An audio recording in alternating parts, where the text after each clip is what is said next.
So I'm about to try something that goes against everything that I have ever talked about within the last decade. If you're not familiar with who I am and you're new to my channel, my name is Tim Ernst. I'm an intermittent keto fasting coach who has personally lost 70 pounds all the way back in 2018 doing the keto diet, okay? Kept it off for a good couple years. And then I regained some of that weight and just could not get back on the keto diet until this year. I did a combination of carnivore keto, started at 233 in January, got down to 190 in just 10 weeks. So by like mid-March, I got to 190. So in this video, I want to explain a new diet that is starting to gain some popularity. And like I said at the beginning of this video, it goes against everything I've ever taught in the last decade. This diet is known as the sugar diet, okay? If you're familiar with keto and carnivore, you are not allowed to have any type of sugar, no carbs unless they're coming from veggies. Carnivore is more restrictive. You can't even have vegetables. It's just strictly meat and eggs and fish. So with the sugar diet, it goes completely the opposite of keto and carnivore.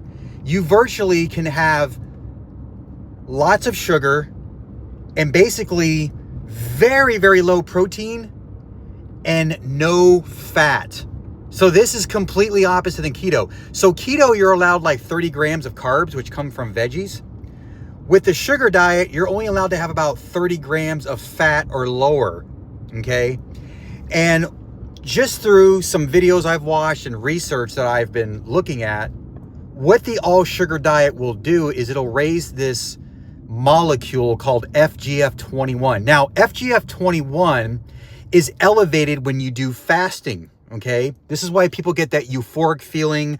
They have more energy when they do a fast. It's because they're elevating this molecule called FGF21. Well, apparently doing an all sugar diet does the same thing.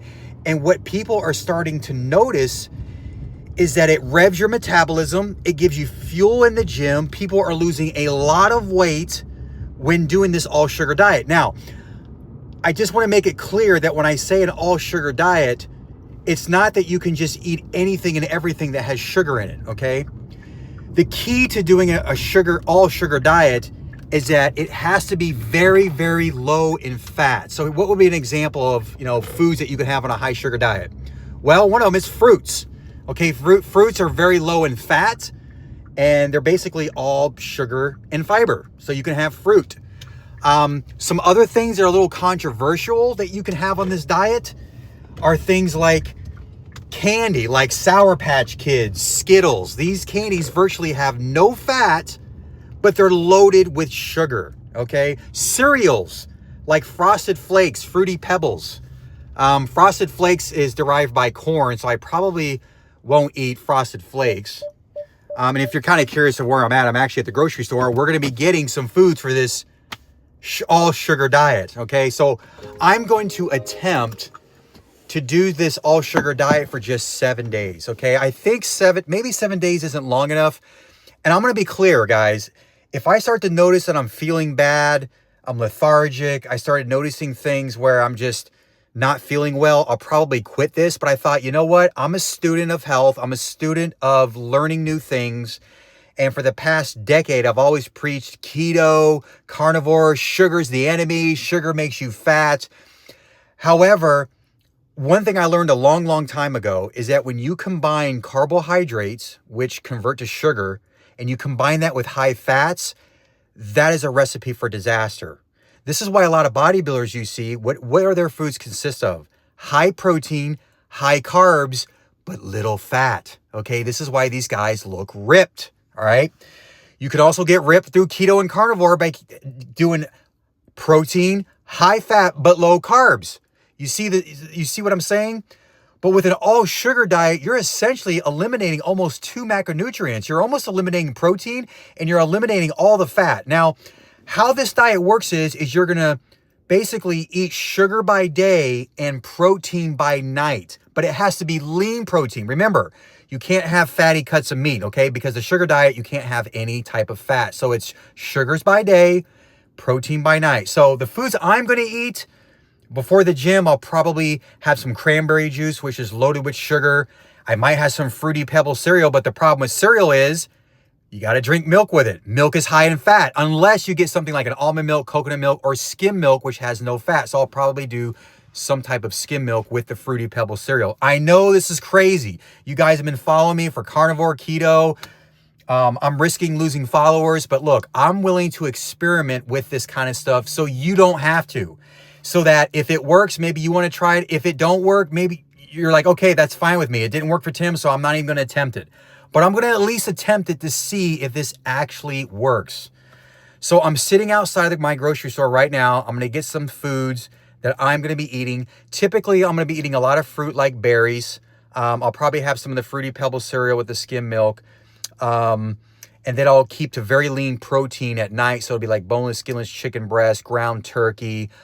Scallops are very lean. I love scallops. You've seen some of my seafood videos that I do on Friday. I think scallops is going to be a great addition to this lean protein at night. And we'll just see how it goes. Apparently this FGF21 boosts your metabolism. One caveat I forgot to say. This is not a diet for you if you're someone who's not active. You got to remember, when you eat something that's very high in sugar and it hits your bloodstream very quickly, that is supposed to be used for fuel to do your workouts. So you need to be very active. If you think you can just pound a bunch of sugar and sit at your desk all day, this is not going to work for you.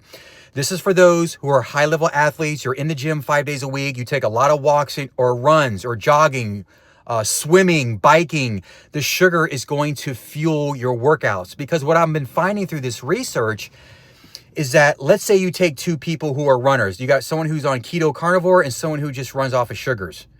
The person who's running off of sugars is going to go the distance rather than the person who is on keto and using ketones for fuel.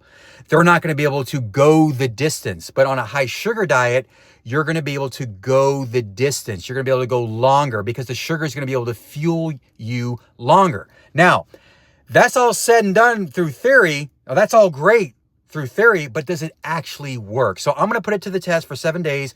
So we're sitting outside the grocery store. It's a Sunday right now. So by the time you watch this video, it'll probably be late on a Monday.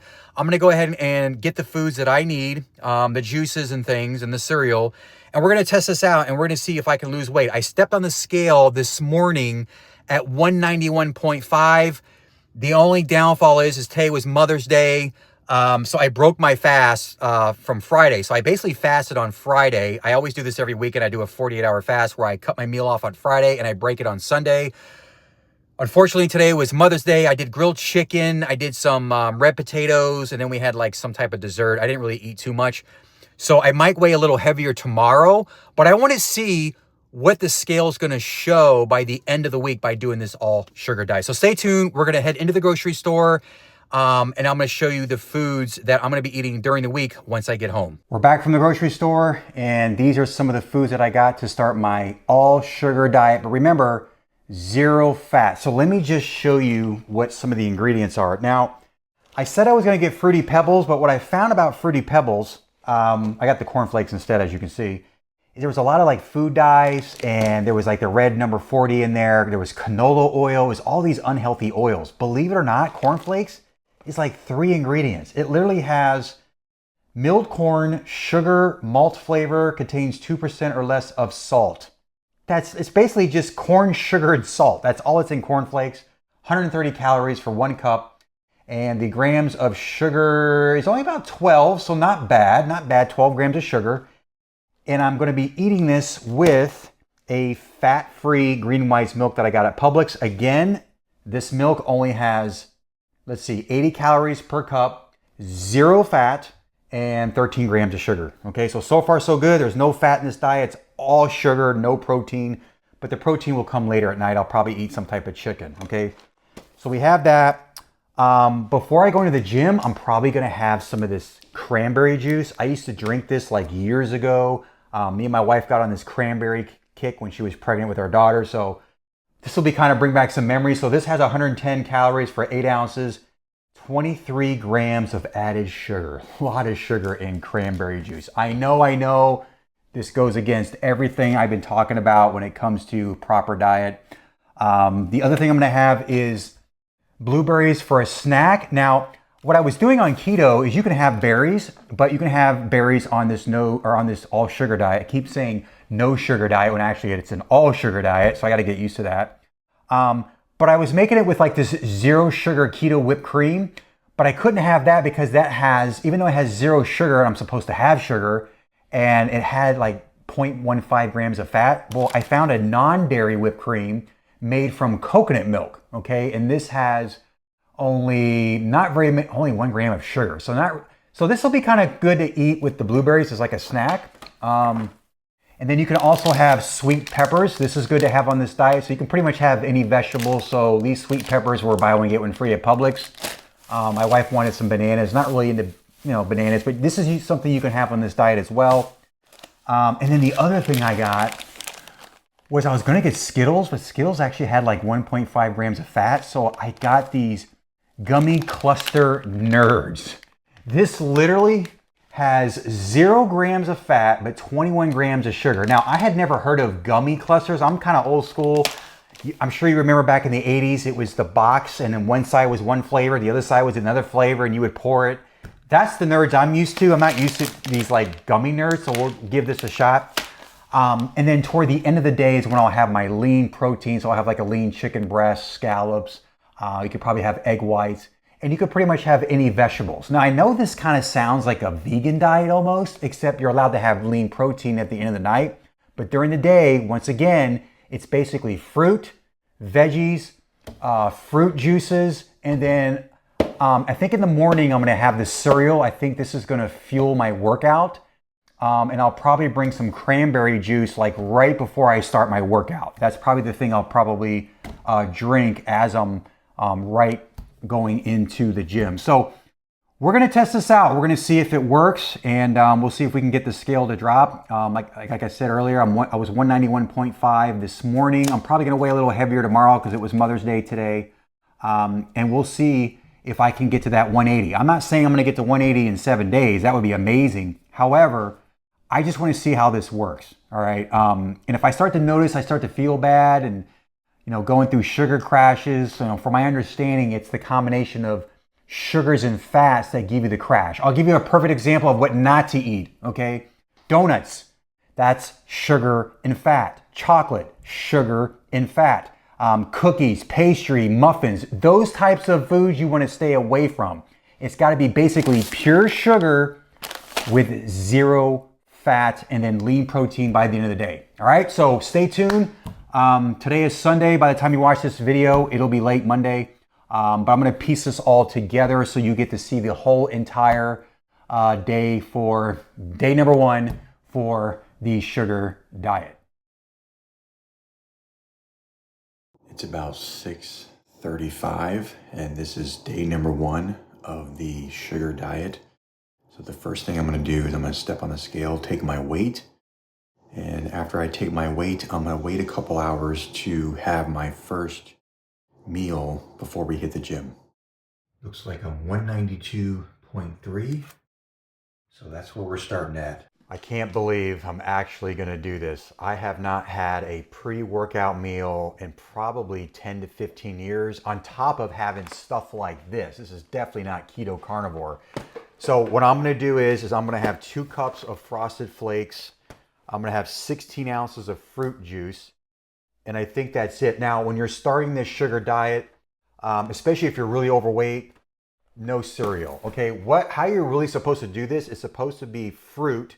So like berries with table sugar, maybe some honey and fruit juice. That's how you wanna start this diet. But I'm already pretty lean. I mean, I started at 233 in January. You saw my weight today. It was like in the 191 range. And I only need to lose like maybe 10 to 12 pounds. So I'm trying to get to 180. So since I'm already fairly lean, I'm gonna go ahead and do the cereal. But if you're overweight, you don't wanna do the cereal. You just wanna do the fruit and the fruit juice, all right? So I'm gonna eat this. The funny thing about this whole thing is I'm gonna be tracking my calories using the Keto app. So it's already giving me red flags that this isn't keto. So it's pretty ironic that I'm gonna be doing this or tracking everything through my Keto app. So here we go. So I'm gonna do 2 cups of the Frosted Flakes. And then we'll add a cup of fat-free milk. All right, so we'll go ahead and do 2 cups of this. And we'll just see if this is enough. So this should be enough. So 1 cup. And then we'll do 2nd cup. So yeah, that's going to be perfect. Then I'll probably just do 1 cup of the fat-free milk. Again, when you do this diet, you can't have any fat in your diet. Now, I will backload it with a lean protein later in the day. That's going to be around dinner time. Let me go ahead and get this cranberry juice. Now, the cranberry juice, I'm not going to drink until I'm almost at the gym because this is very high in sugar and it's going to hit my system really fast. So I don't want to drink this yet. So we'll do about 16 ounces. So basically I have to take my kids to school. Once we drop them off, we're going to head to the gym. So this I'm going to bring with me. And as I get closer to the gym, then I'll go ahead and drink this. But for now, let's see, it's 8:30 in the morning. I'm going to go ahead and eat this cereal. And then we're going to leave here in about 20 minutes, take them to school. I'll drink this as I'm going to the gym. So this is going to be the first meal. Now, I don't know how many meals I'm going to be eating today. Basically with this diet, you just want to intuitively eat. So if I get hungry, what I'll probably do is have some fruit with some table sugar. And we're just going to see how this day goes, okay? It's all a test. Again, if you're not familiar with even who I am, I kind of mentioned it the other day. I'm an intermittent keto fasting coach, and I've helped hundreds of men from all over the world lose at least 40 pounds in 16 weeks using the keto diet with intermittent fasting. So I know it seems kind of weird that I'm going against what I've taught for a decade. However, I'm a student of learning, okay? I want to see if this actually works. I've watched a lot of videos where it's actually helped people overcome a keto carnivore plateau, because the idea of doing this kind of diet is when you do keto and carnivore for a very, very long time, what can happen is when you do go put sugar back into your diet, your body doesn't know what to do because it's not used to getting an influx of sugar. So we need to train the body to become insulin sensitive. Well, how do you train the body to become insulin sensitive if you're not giving the body any type of sugar? So that's kind of the experiment that I'm going to be doing. I'm going to see if it helps my performance in the gym, but I also want to see if it helps me lose even more weight so I can get to another mini goal, trying to get to that 180. And I've been kind of hovering between 189 to 194. I've been kind of fluctuating. So we're going to see if this breaks the plateau and I can get to 180. All right. So I'm going to go ahead. I'm going to eat this meal and I'll see you in the next one. We got one kid dropped off from school, dropping off our kid number 2, our son, and finished the Frosted Flakes, and we're just kind of sitting in the car line. And while we're sitting in the car line, I'm going to drink my cranberry juice, and we're going to see if this actually gives me a better boost in the gym. So yep, that's where we're at, and we're going to see what kind of foods I'll be eating throughout the day. So stay tuned for that. But for now, we're going to go ahead and get a good gym workout in. All right, so we're going to be doing a full body. We're going to be doing a little bit of back, chest. We're going to do some quads, and we'll do some shoulders. And at the end, we might do some calves. So we're just going to start with lat pull down. I'm going to do 3 sets, 10 to 12 reps, except the last set, we're going to do an integrated partial, all right?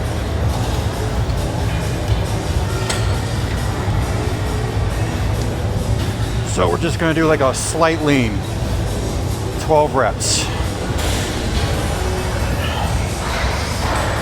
4,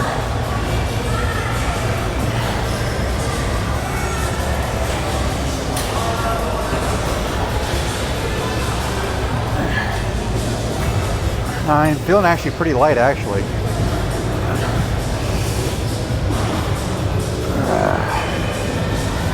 12.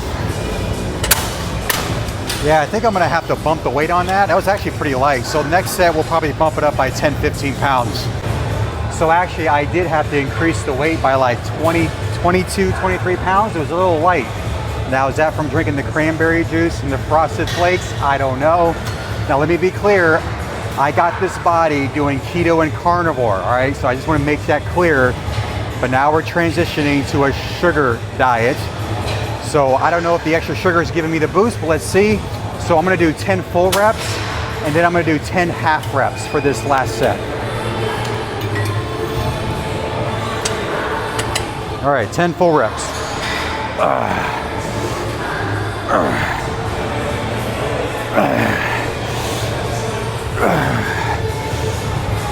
5.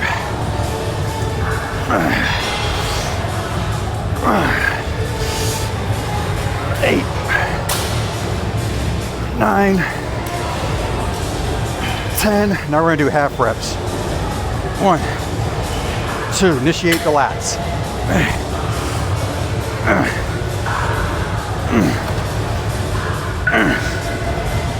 7, 8, 9.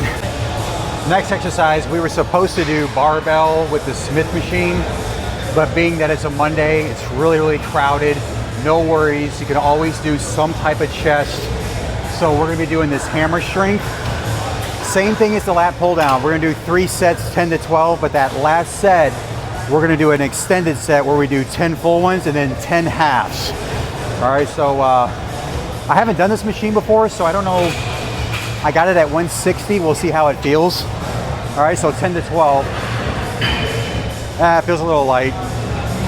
2, 3, 4, 5, 6, 8, 9. Nice stretch at the bottom. And 12. Yeah, that feels just right. Gym's pretty crowded, guys. We're gonna try to get as many shots as we can, but we're gonna be doing a glute ham raise with the cable. This is gonna give you extra tension to build the glutes and the hamstrings. So, pretty unique exercise from doing a standard hyperextension.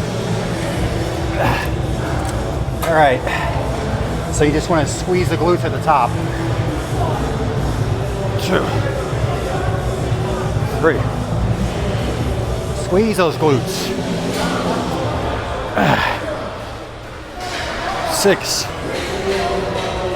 7, 8. Nice and slow. Squeeze at the top. Come down.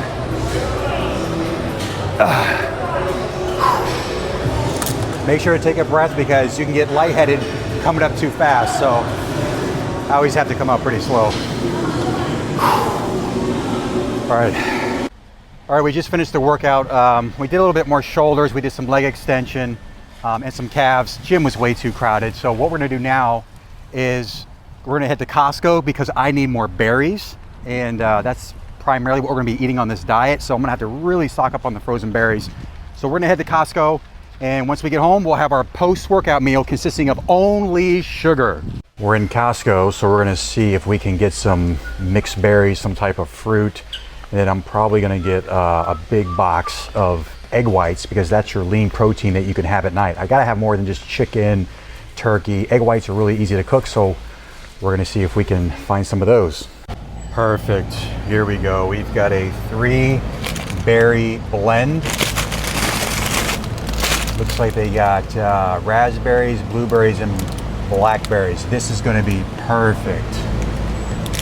Okay, they do have them. So we've got our egg whites. You get like 6 of these, so we're gonna go ahead and get some of these.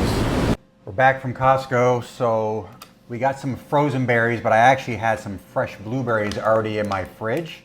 So we're gonna do 1 cup of fresh blueberries, 2 teaspoons of actual pure sugar, which believe it or not, it's only 30 calories. I'm kind of surprised that 2 teaspoons of sugar is only 30 calories.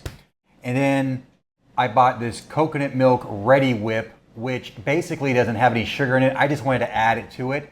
I think it's gonna taste amazing as a treat. So I'm gonna go ahead and do that. But first, before I eat all that, I'm gonna have my post-workout shake. This is basically just creatine. It helps with recovery. So I'm gonna drink this first, and then we're gonna do the 1 cup of blueberries with the whipped cream and 2 tablespoons of sugar. All right, so I finished my post-workout drink, so now we're gonna do a cup of these fresh blueberries. Had to wash them with vinegar and water. Pretty smart thing to do because people pick at this stuff at the grocery store. It's disgusting. So we got our full cup of blueberries, and then I still can't believe I'm putting actual sugar, pure sugar on this. So 2 tablespoons of sugar, All right, on the blueberries. And here's number 2. I'm gonna go ahead and mix that up. And then what I'm gonna do after I eat this is I'm gonna go for a long walk. Okay, it makes no sense to eat all this sugar, then just sit around and do nothing. Like, you don't want to do that. And then we're gonna go ahead and put in our coconuts made by coconut milk whipped cream. This will be a nice little treat. Kind of curious to see what this stuff tastes like. So we'll go ahead and put some of that in there.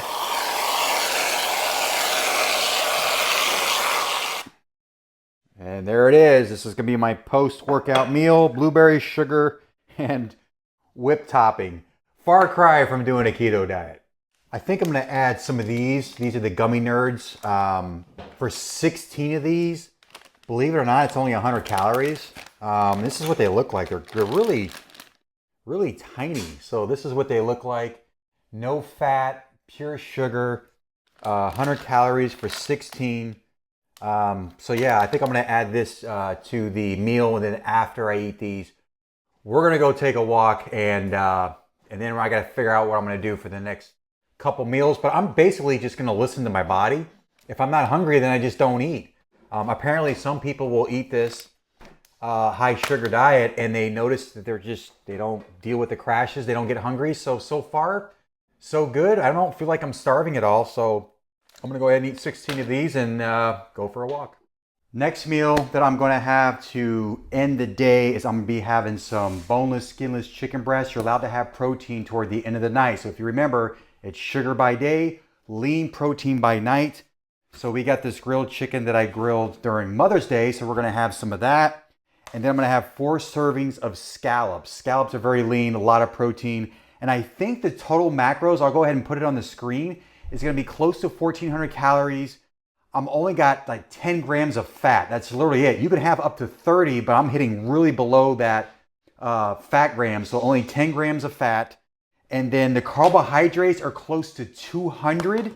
And if I didn't mention the calories, I think they're around 1,400. And protein's about 120 grams of protein. So I think what they say is you want to stay around that 100 grams of protein. You got to stay 30 grams and below in the fat.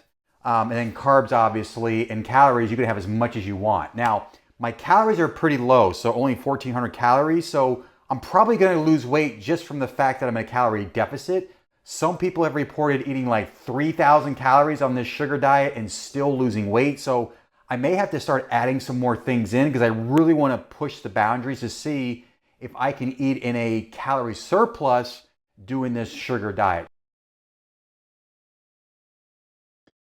Day number 2 on the sugar diet. So I made it in day number 1, and I had to add a little bit more fruit and some fruit juice.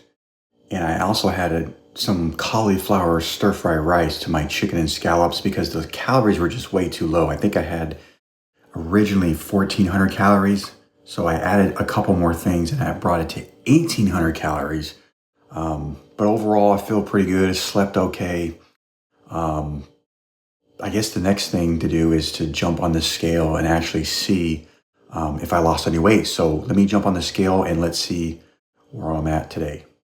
Wow, so I lost 2.3 pounds. Yesterday I was 192.3. This morning 190. I guess the cornflakes didn't mess me up too bad. I wasn't expecting to lose 2.3 pounds in just one day of doing this sugar diet, but apparently I did. Now, I did add some more foods into yesterday that you did not see, like extra berries, more fruit juice, and some cauliflower rice. And I was a little concerned about the cauliflower rice because it's a stir-fry rice that I get at Costco, and I ate 2 cups. And a lot of times when I eat that, I feel a little bloated. Usually I retain some water. But to my surprise, I still lost the weight. So that's pretty impressive. Now, I will say that the body I currently have is a result of keto carnivore. Now, I've been reading all the comments from the video I made yesterday.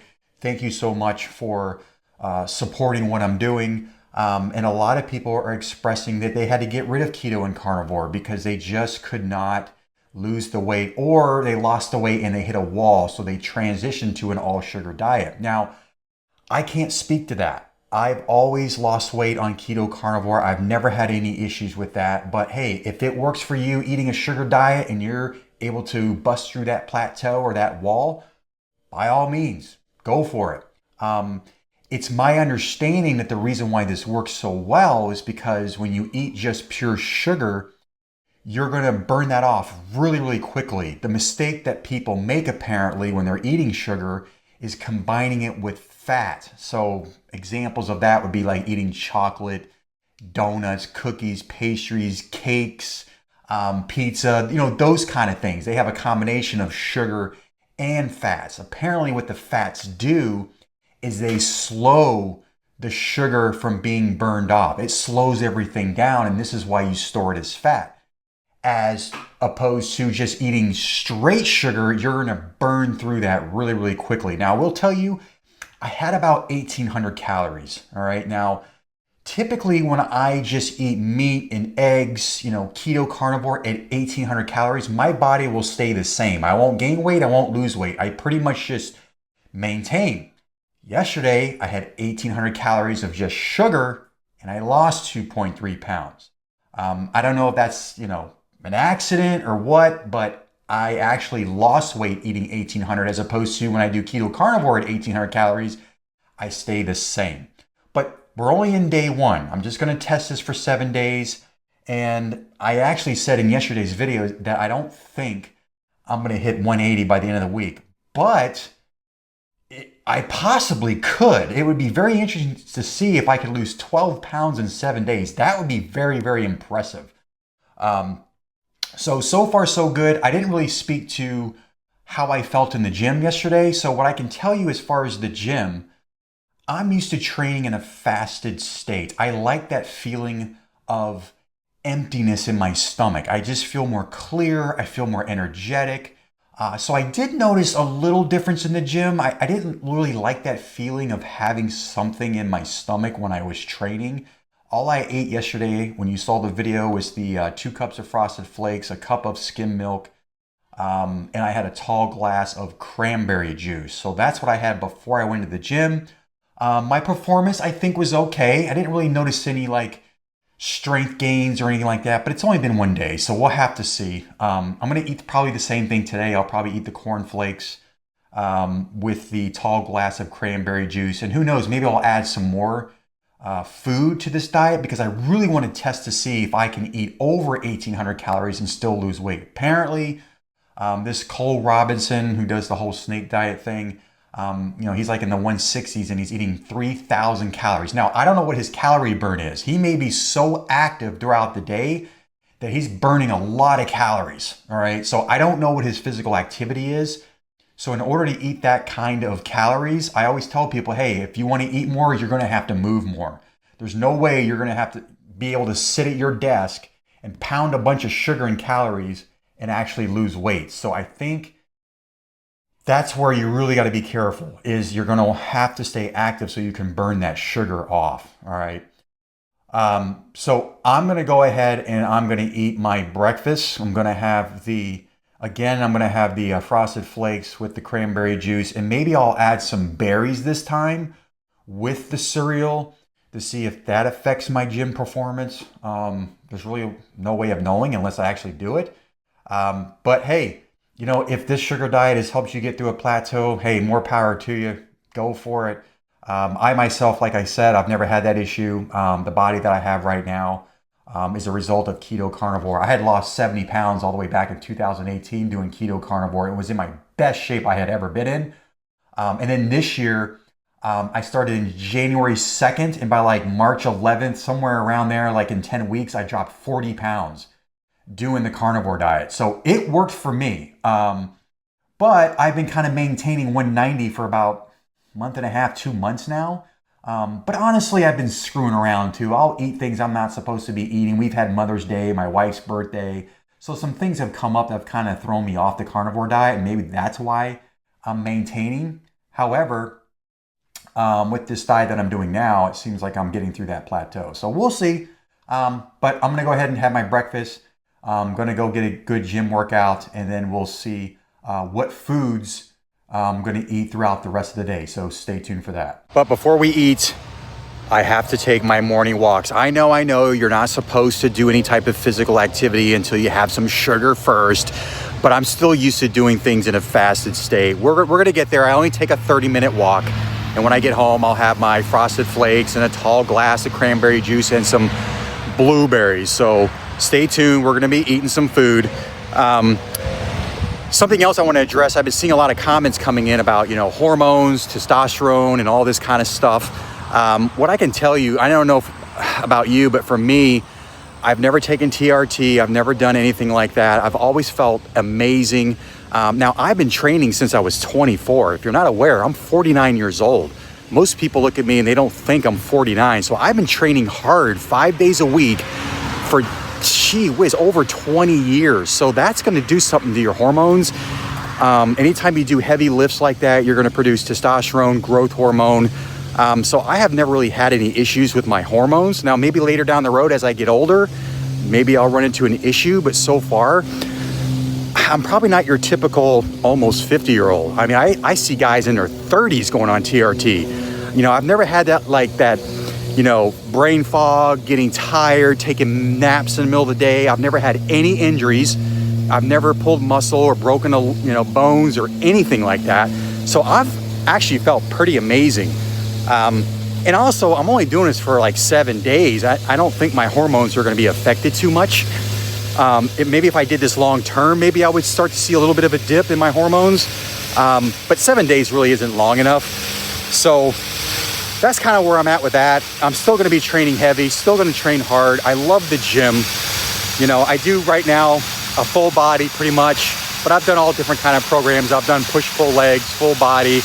I've done some strength training. So my body's pretty accustomed to really working out pretty hard. So, well, I got to get back because I'm not used to eating in the morning, and I might be running out of time because I got to take my kids to school. So I better get home, get that meal in before we hit the gym. All right, it is the first meal of the day. We're going to do the same thing, a couple cups of Frosted Flakes. We're going to have a tall glass of cranberry juice. And then we're going to do a cup of blueberries. Yesterday, I waited to have the blueberries, but I'm going to add blueberries with 2 tablespoons of sugar. And then my wife wanted to get these. These are called peelers. They're 100 calories, no fat, and has 15 grams of, actually 24 grams of carbs, 15 grams of sugar. So I had one of these. It was like 100 calories. So that helped get my calories above that, around that 1,800 calories. Anyway, if you hear any noise in the background, it never fails. My neighbor gets his grass cut every single Tuesday. I cut my own grass. Little tip for you, if you want to lose weight and you want to move more, do your own yard work. That's what I do. I take walks, I do yard work. I'm constantly outside. I'm here in Florida. I love getting the sun, the vitamin D. Yeah, there's no place I'd rather be than Florida. So I got to really hurry because it's already 8:30 and I got to take my kids to school. So what we're going to do is, let's see, I got my blueberries right here, so I'm going to have a separate bowl for that. So we'll go ahead and we'll do our blueberries here, and then we'll do 2 cups of the Frosted Flakes. I never thought I'd see the day where I'm eating cereal. I don't ever eat cereal, but I gotta say it does taste pretty good. So we'll do 2 cups of this. And then we'll add, I'm only going to do maybe a cup. I think that's all I needed was about a cup of milk. Well, that's a little bit more than 2 cups, but hey, whatever. I lost 2.3 pounds. I want to push the envelope a little bit to see if I continue losing weight by upping my calories. Also, if you hear my kids in the background, they're up there playing with Legos, and they always like to play with Legos before we go to school, which is always a challenge. All right, so we got that. Now let's do our 2 tablespoons of sugar in the blueberries. So we'll put 2 tablespoons of that. I don't think I'm going to put the whipped cream on there like I did last time. I think I'll wait till later to do that. It's like a treat. So I'll go ahead and do that. And then let's do our 16 ounces of... Now this is the stuff, if you saw my video yesterday, I drank it kind of like as I got closer to the gym because...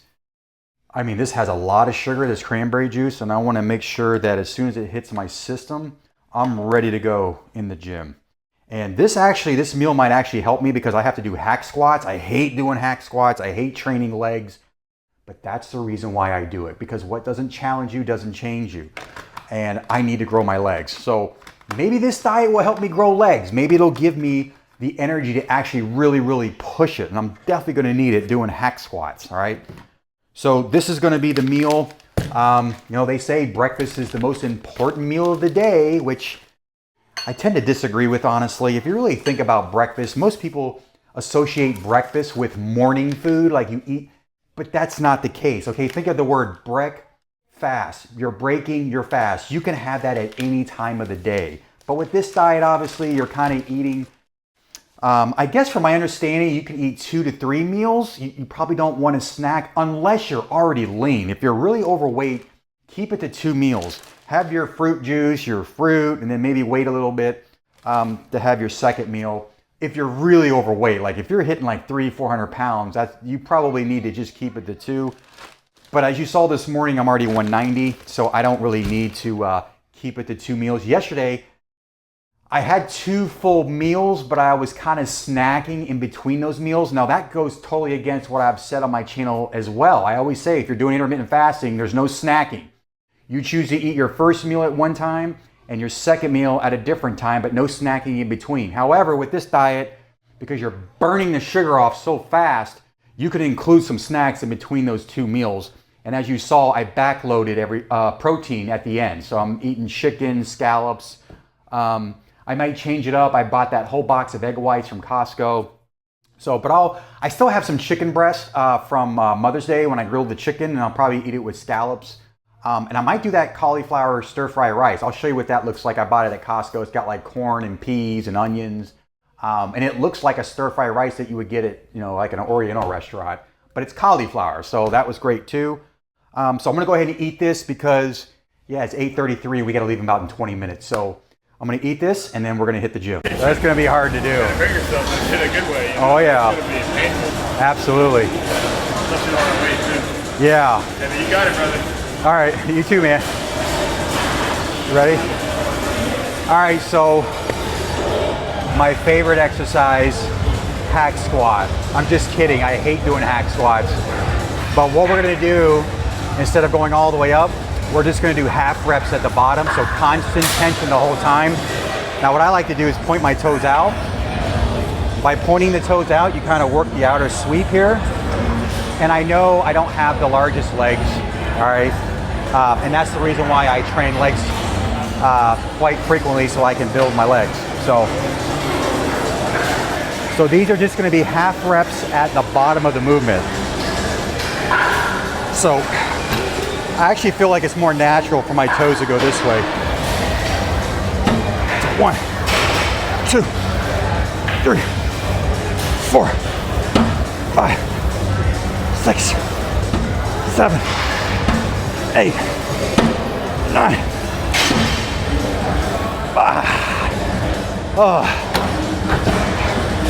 That's just set 1. All right, now we got the first set, 10 reps. So I went ahead and added 50 more pounds, and we're gonna attempt to do 8 reps.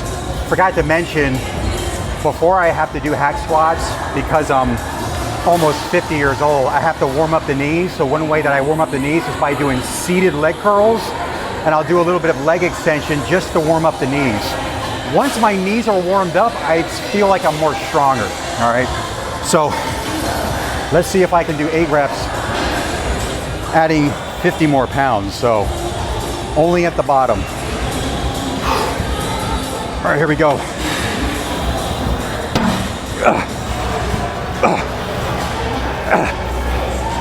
4, 5, 6, 7. Oh my God, it's hard. Let me back this off. Gotta lower it for my wife, she's a little shorter. We are burning through the sugar today. I can definitely feel it now. We're gonna be doing some rows for the lats, but we're gonna be doing with a double handle instead of a normal row.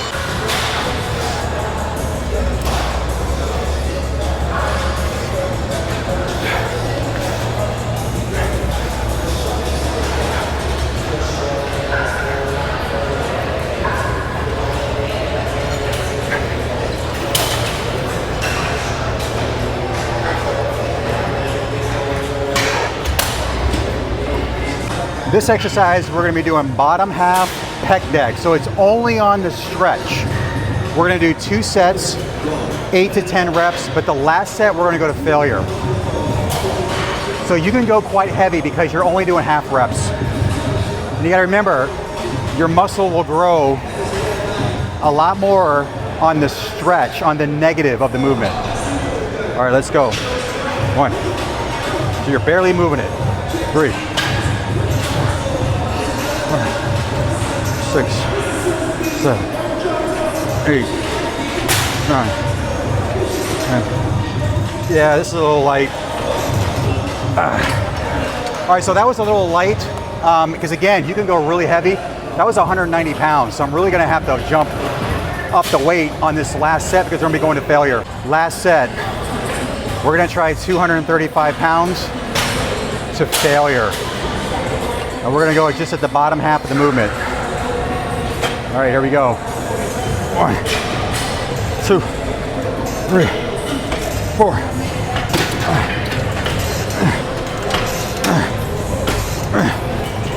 9, 10, 11,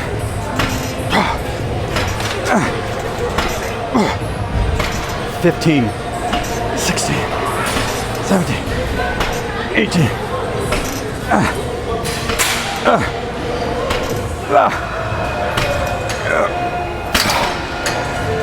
I think that was like 22 reps.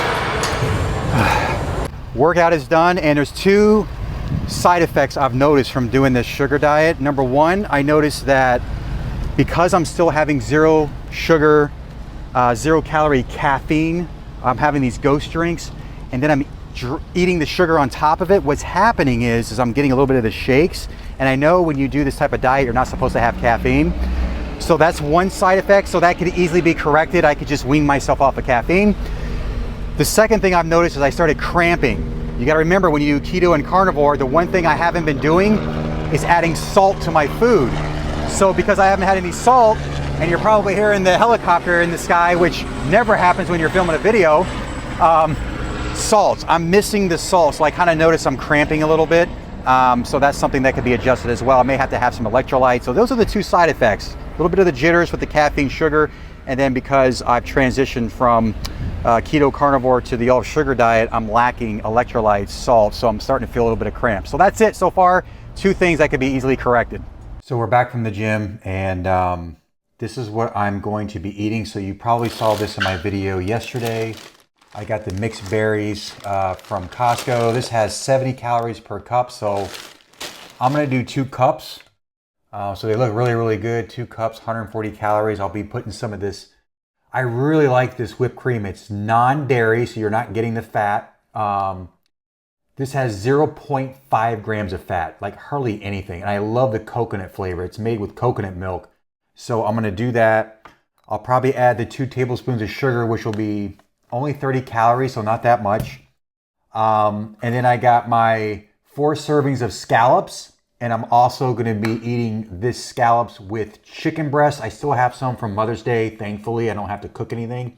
And the one thing that I ate yesterday that I did not put in the video is this cauliflower rice. I really like this. It's a stir-fry rice, so it tastes like the stir-fry rice you would get at an Oriental restaurant. And it has like your corn, your peppers, your peas, and it's made with cauliflower rice. And it's got some type of ginger sauce in there, but I won't be eating that. But this is actually pretty good. I mean, if you want to get vegetables in, I know that's one thing you can do on this sugar diet is get your vegetables. This was really good. I mean, it's only 60 calories a cup, so I had 2 cups, which is only 120 calories. So really, all of this stuff that I'm eating is very, very low in calories, even though I'm eating pretty much pure sugar. But again, I'm backloading my meal with protein towards the end of the day because I do train hard 5 days a week. So the protein, I definitely want to get in there. I know there's been talks about, you know, if you're really overweight, don't even do protein, just do a straight up sugar juice fast. I don't need to do that. I'm 190. I'm pretty lean already, but I want to see if I can get to that 180. And you never know, I could get to 180 by Sunday, Monday. That would be pretty interesting. And I've already lost 2.3. I know anytime you go on some type of new weight loss thing, things tend to slow down and taper off, but we'll just see. You know, I have no idea if I'm going to continue losing 1 to 2 pounds a day. That would be insane if I could. But anyway, this is what I'm going to eat now. And then obviously later I'll have the scallops, chicken, and the cauliflower rice. So like I said earlier, I think the only changes I'll make is I may have to add some electrolytes to avoid that cramping. And then I'll just see how I feel not drinking any caffeine. I kind of like having caffeine. I'm just used to drinking it. I drink those Ghost zero sugar energy drinks. But I gotta say, the performance in the gym was actually pretty good. I mean, there were certain exercises that I didn't get on video where I was doing crunches like 82 pounds. I was doing cable crunches, and I was doing 3 sets of 15 with ease. I used to do about 71 pounds. So I have noticed that my performance is starting to get better, and it's only day 2. So we'll see if my performance continues to improve on this diet. But anyway, I really love the comments that I'm seeing. Thank you for the support. You know, on certain things, I'm open-minded. I'm willing to try certain things. I used to be very strict, saying that sugar was the enemy, carbs was the enemy. And when it comes to things like this, I like to experiment. I like to see what happens. I know some people have plateaued on keto carnivore. I've never really dealt with that much. So, you know, hey, if it works for you, it works for you. At the end of the day, as long as you're healthy inside, getting your blood work, and you're losing weight and you feel fantastic, hey, why not give it a shot? We made it through day number 2 of the sugar diet. Today is Wednesday, day number 3. And the only thing I ate differently yesterday was my calories was 300 lower than the 1800 I had on Monday. So I guess the real test is to see how much I weigh on the scale. I honestly just wasn't hungry. That's why I wasn't able to eat 1800 calories on the sugar diet. So I'm going to step on the scale and let's see where I'm at. Okay, yesterday I was 190. Today is 189.7. Not much of a change, only 0.3 pounds. That's kind of interesting. So that's interesting. I ate less, basically ate the same foods, but less. And the weight didn't really change, only 0.3 pounds. I mean, I still lost. I'm under 190, but that first day I lost 2.3, and then overnight I only lost 0.3. So we're going to continue doing this till probably about Sunday, and we'll see if I can actually get to that 180. But yeah, I'm actually surprised I didn't lose that much more weight, even though I ate less. I think I know why I didn't lose as much weight this on the second day is because on this diet, you're supposed to have non-protein days. That's one thing that I'm realizing researching this sugar diet is, what is the scale saying? And if you're eating certain things and the scale isn't moving, then you have to make an adjustment. So I haven't had a non-protein day yet. I'm still going to have protein today because I'm going to be working out. So I got to get the protein in, but I'm going to have a lighter protein. I'm not going to have chicken breast, and I'm probably not going to have that cauliflower rice. I have a feeling that's what's probably bloating me. So what I'm going to do is I'm going to do my scallops, and I'm probably going to do a cup of egg whites and some vegetables. That's going to be my meal toward the end of the day.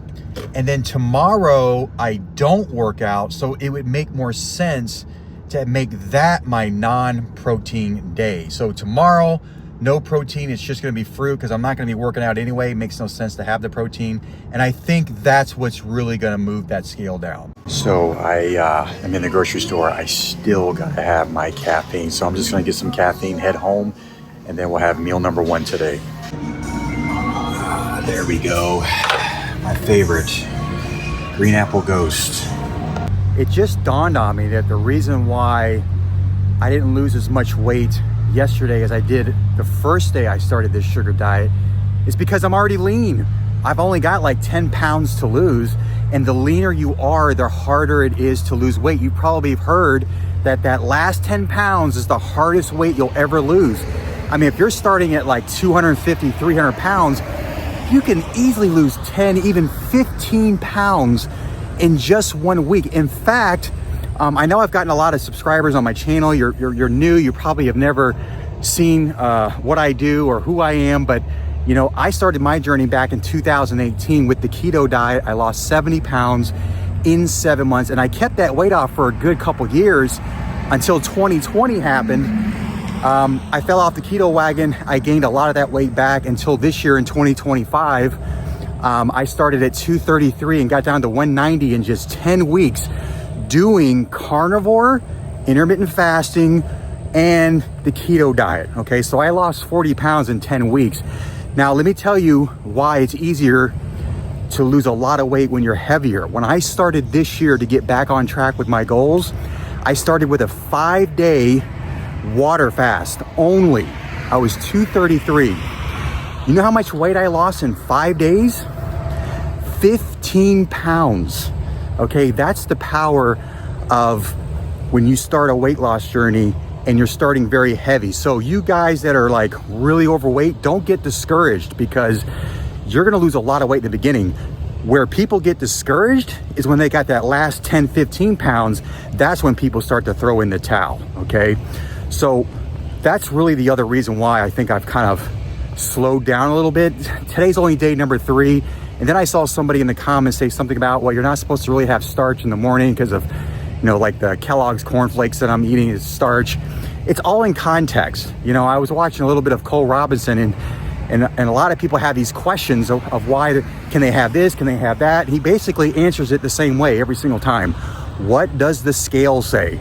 Use the scale as a tool to take things out. If things aren't working, take things out. And that's how you'll know if maybe you can't have starch. Maybe you need to back off on the protein.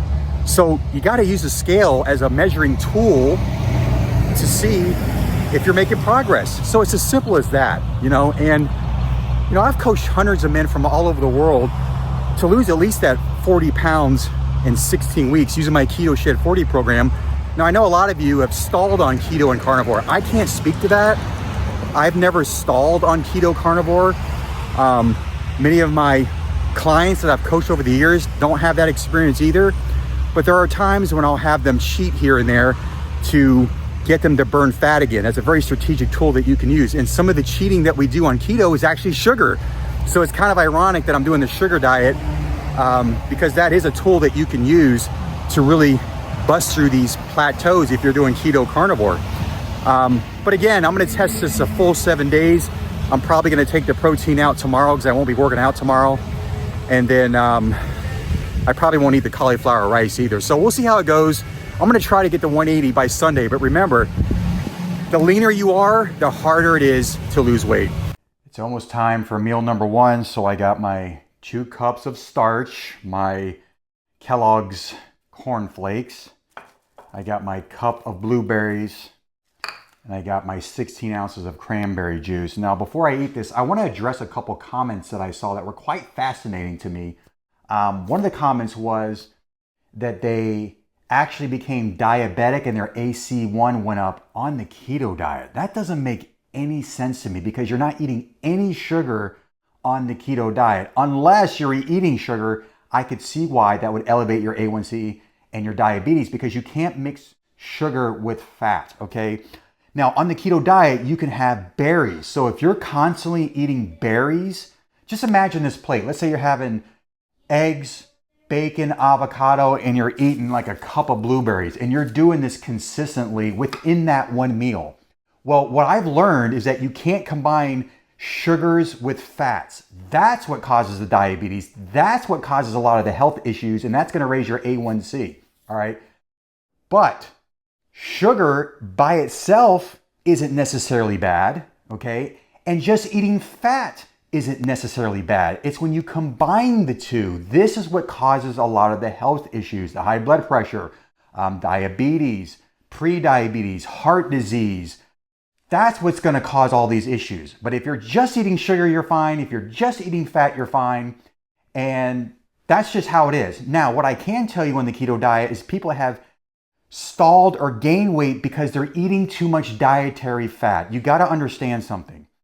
Just because you can eat bacon, butter, and ribeye steaks all day long doesn't mean you should, all right? There are times where people will stall on keto because they're consuming way too much dietary fat and they're not allowing their own body fat to be lost. So you got to pull back on the fat. All right. So that's just what it is on the keto diet. And that's what I've learned. You can't combine carbs and fats. That's going to lead to fat storage. But if you're just eating sugar, this is why a lot of people are losing weight on the sugar diet. They're just eating sugar. They're not eating fats. They're not eating starch. And then they're backloading with maybe a little bit of protein. They have their protein days. All right. Same thing with keto. You know, if you're getting rid of the sugar and all you're eating is protein fat, you're going to lose weight unless you're eating too much dietary fat. So that's just how it is. I wanted to address that because I personally have coached people. I can think of one person right now. His name is Tony. He lost 70 pounds with me. He's a full-fledged diabetic taking insulin. I was able to get him to reduce his insulin by half when he did the keto diet. And then I can think of another client that I coach, a woman who was on metformin for over 20 years. She completely came off of metformin when I transitioned her into the keto diet. You got to remember something. You see all these diets, but if you're doing it without the supervision of someone who knows what they're talking about, you're going to struggle. I go on these Facebook pages. I see people complaining when they're on carnivore and keto, like, oh, I did it for 30 days. I lost weight, but now I'm stuck. Okay, there's a system. Okay, in my Keto Shed 40 program, I actually have different phases that you got to go through. It's more than just pounding a bunch of bacon and butter and ribeye steaks. There's a system to it. There's a strategy to it. And that's why it actually works. So I just wanted to address that because I find some of these comments are pretty fascinating to me because I personally have never run into that and my clients haven't either. So maybe this person just didn't do it under the supervision of somebody, or maybe they were just getting bad advice. I don't know. But anyway, I'm going to go ahead and have my starch and then we're going to hit the gym. Now we're on the way to the gym, which is my favorite part of the day. And speaking of the gym, you know, there's another comment I want to address. I feel like these videos, I'm going to be addressing a lot of comments. But this one really stuck out to me and I really want to address this because this is very, very important. So basically what this person said, and yes, I have seen this when it comes to the sugar diet.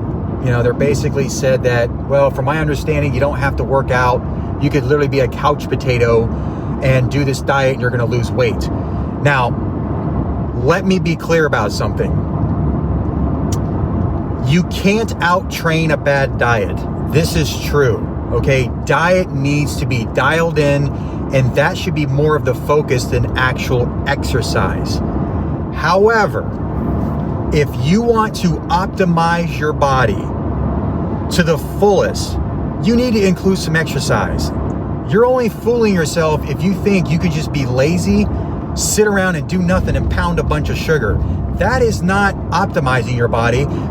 That might be suboptimal, but if you're going to do it anyway, why not do it in a way that's going to optimize your body? Okay?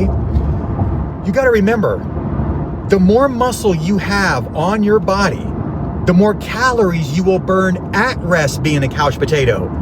I think this person mentioned, I forget the person's name, but I guess they've been doing this sugar diet for 15 years. They got injured and he's been sitting on the couch doing nothing and he still looks great. Well, what's his backstory? Was he training really, really hard before his injury?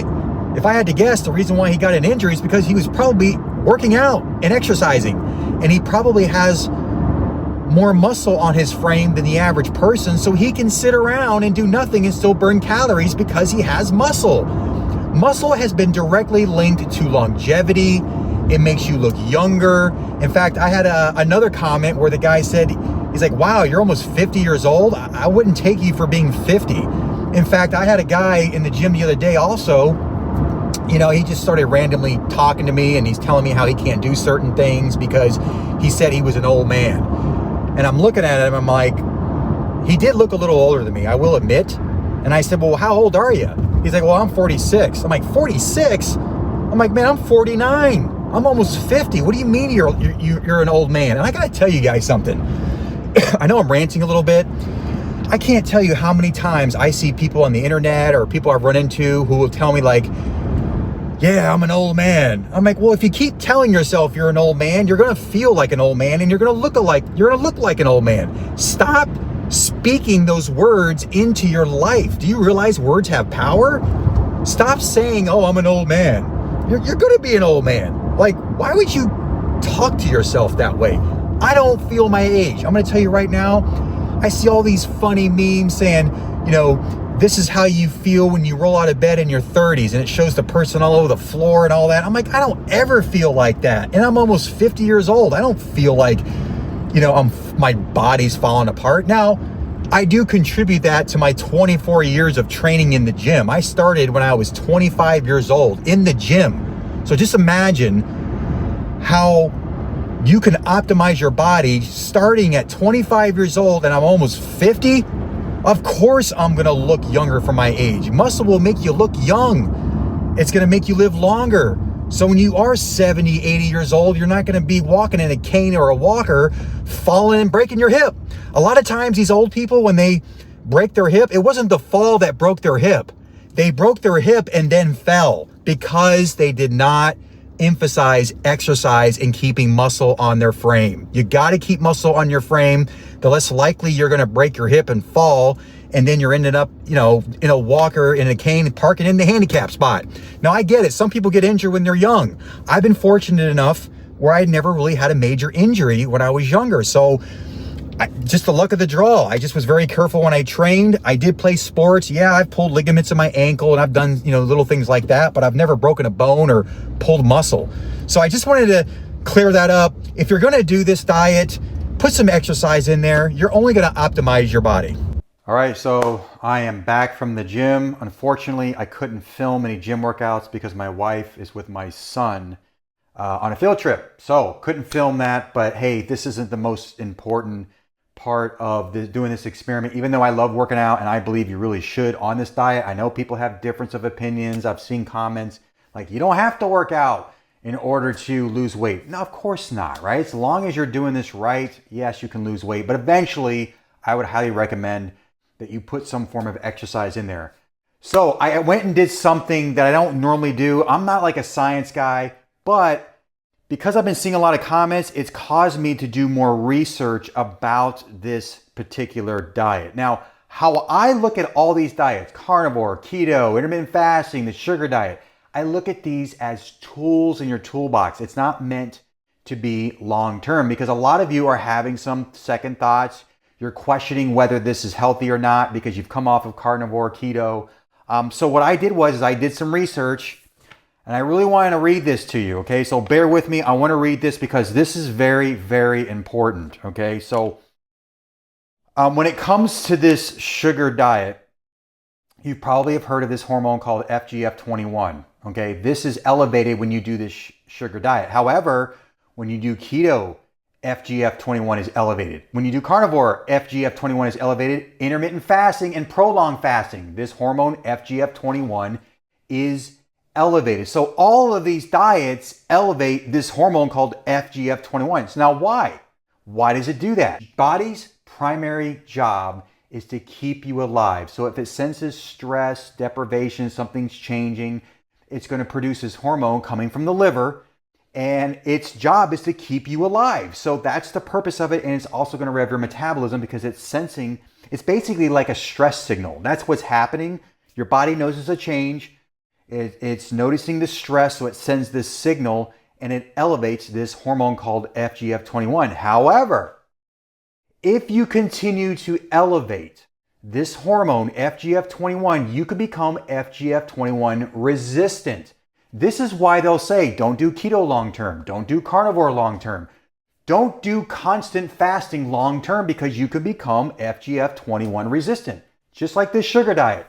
All these people that are preaching this sugar diet like Cole Robinson, Mark Bell, I'm guarantee you they're not going to do this forever, all right? It's just a tool to get the weight off, and once you get the weight off, then you can become more flexible with your diets. Now let's get to some of the research that I actually found with this sugar diet. So if your entire diet consists of only sugar, so sucrose, fructose, even from natural sources like fruit juice, yes, it's still damaging long-term. Keyword, long-term, even without fat and protein. And here's the reason why. I think there's like 5 of these. Let's see. Yeah, there's 5 of these, and it's going to explain why. Number 1, liver overload and fatty liver risk. So I'm sure you've heard of non-alcoholic fatty liver disease. This can be a problem. So fructose is processed almost entirely by the liver. When consumed in isolation and chronically, it gets converted into triglycerides, which can accumulate as liver fat, even without dietary fat present. This is exactly how non-alcoholic fatty liver disease develops in lean people. Think about that. You wouldn't have expected a lean person would have non-alcoholic fatty liver disease, but this can happen on this diet. Key study. Research in both humans and animals has shown that high fructose diets alone, without fat, still lead to fatty liver and insulin resistance. Number 2, no protein equals no muscle maintenance or satiety. Protein is essential for muscle preservation, neurotransmitter balance, immune function, and keeping you full. A pure sugar diet would lead to muscle loss, especially if you're in a caloric deficit or physically active. When you combine all that together, I don't think I'm losing muscle, but yeah, you can actually lose muscle. It's probably going to take months for that to even happen anyway. Number 3, FGF21 resistance, like I just mentioned, would still happen. FGF21 spikes in response to sugar are a distress signal, not a helpful adaptation. Chronic exposure, even if it's only sugar, eventually leads to FGF21 resistance because the liver keeps sounding the alarm and tissues stop responding. All right, so that's number 3. Number 4, blood sugar instability. With no fat or proteins, a slow absorption, sugar from fructose, sucrose gets into the bloodstream very quickly, leading to spikes and crashes in blood sugar glucose, mood swings, energy dips, increased hunger and cravings despite eating lots of calories. Number 5, this is a big one. Nutrient deficiencies. Most people are deficient in something, all right? A diet of just sugar is almost completely void of essential nutrients. No B12, no zinc, no iron, no omega-3s, no amino acids, etc. Even fruit-heavy diets can cause micronutrient gaps, especially without greens, seeds, or animal foods. Now let's talk about the short-term versus long-term with this sugar diet. Short-term, a few days to a week, you might feel energized. That's actually how I've been feeling. Maybe you've been feeling that too. You feel light or even euphoric due to dopamine spikes.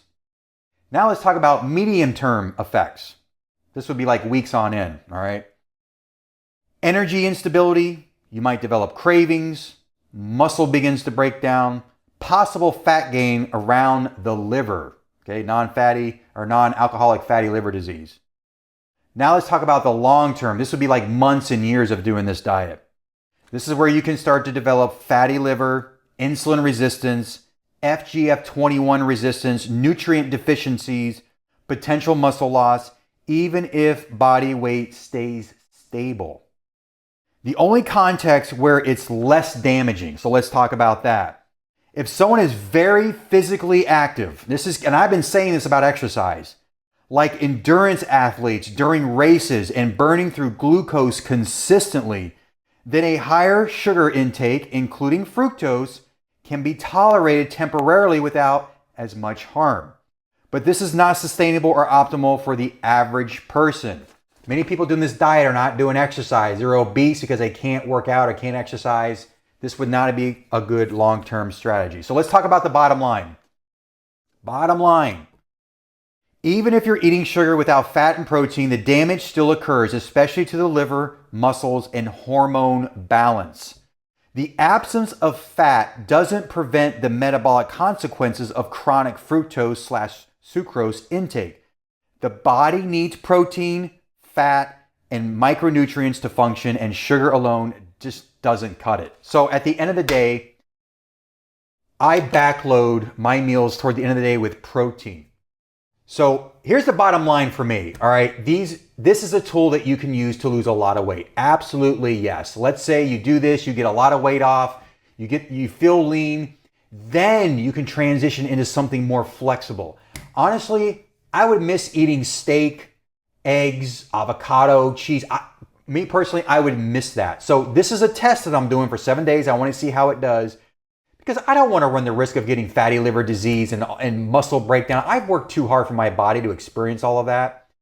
So again, do this at your own risk. I like to look at the research. I'm becoming more of a research guy. I never really was into that. But look, you just can't believe everybody that you hear and see on the internet. Do your due diligence and research this stuff. All right? So I'm going to be probably taking a walk, and then I'll have my second meal. And somebody made a comment. They don't actually think that I'm actually eating all this fruit and juice and candy and all that stuff. Well, I guess I'm going to have to show that I'm actually eating the stuff. I think it's kind of weird filming myself eating, and it's probably even more weirder if you actually want to see me eat. But stay tuned. I guess I'll, in the next clip, I'll show you what I'm eating and actually physically eat the food so I can prove to you I'm actually doing the sugar diet. Time for my second meal, my post-workout meal, and I am going to be having some mixed berries with 1 tablespoon of sugar. And you probably see my other videos. This stuff is so good. It's made with coconut milk, has 0.5 grams of fat, and it's non-dairy, all right? And it's got a little coconut flavor. So we're gonna put a little bit of this on there. And just to satisfy you, if you don't believe I'm actually gonna eat this, I'm gonna eat it, all right? They never put enough of this stuff in here, but that's why I got an extra can. So we'll go ahead and see if I can get any more out of this. I think that's going to be it on that one. Whatever. Anyway, I'm going to go ahead and actually show you that I'm actually going to eat this, okay? Yep, a keto guy is going to eat whipped cream and fruit. All right? I got to tell you, it's very good. If you haven't tried this, I would definitely get some of this. I'll put a little more on there since that one was almost gone. So shake it up. All right. Let's put some more on there. I mean, what can get any better than a post-workout meal with all that non-dairy whipped cream, fruit, and sugar? That is so... I'm getting some in my beard. That's the only thing about having a beard. You get stuff in your beard. All right, so what I'm gonna go ahead and do is I'm gonna go ahead and continue eating this. And I gotta actually go pick up my daughter from school because it's testing. She's getting out early.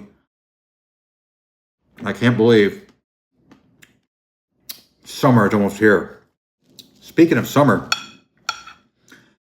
better start now. I'm telling you right now. This is why I started in January.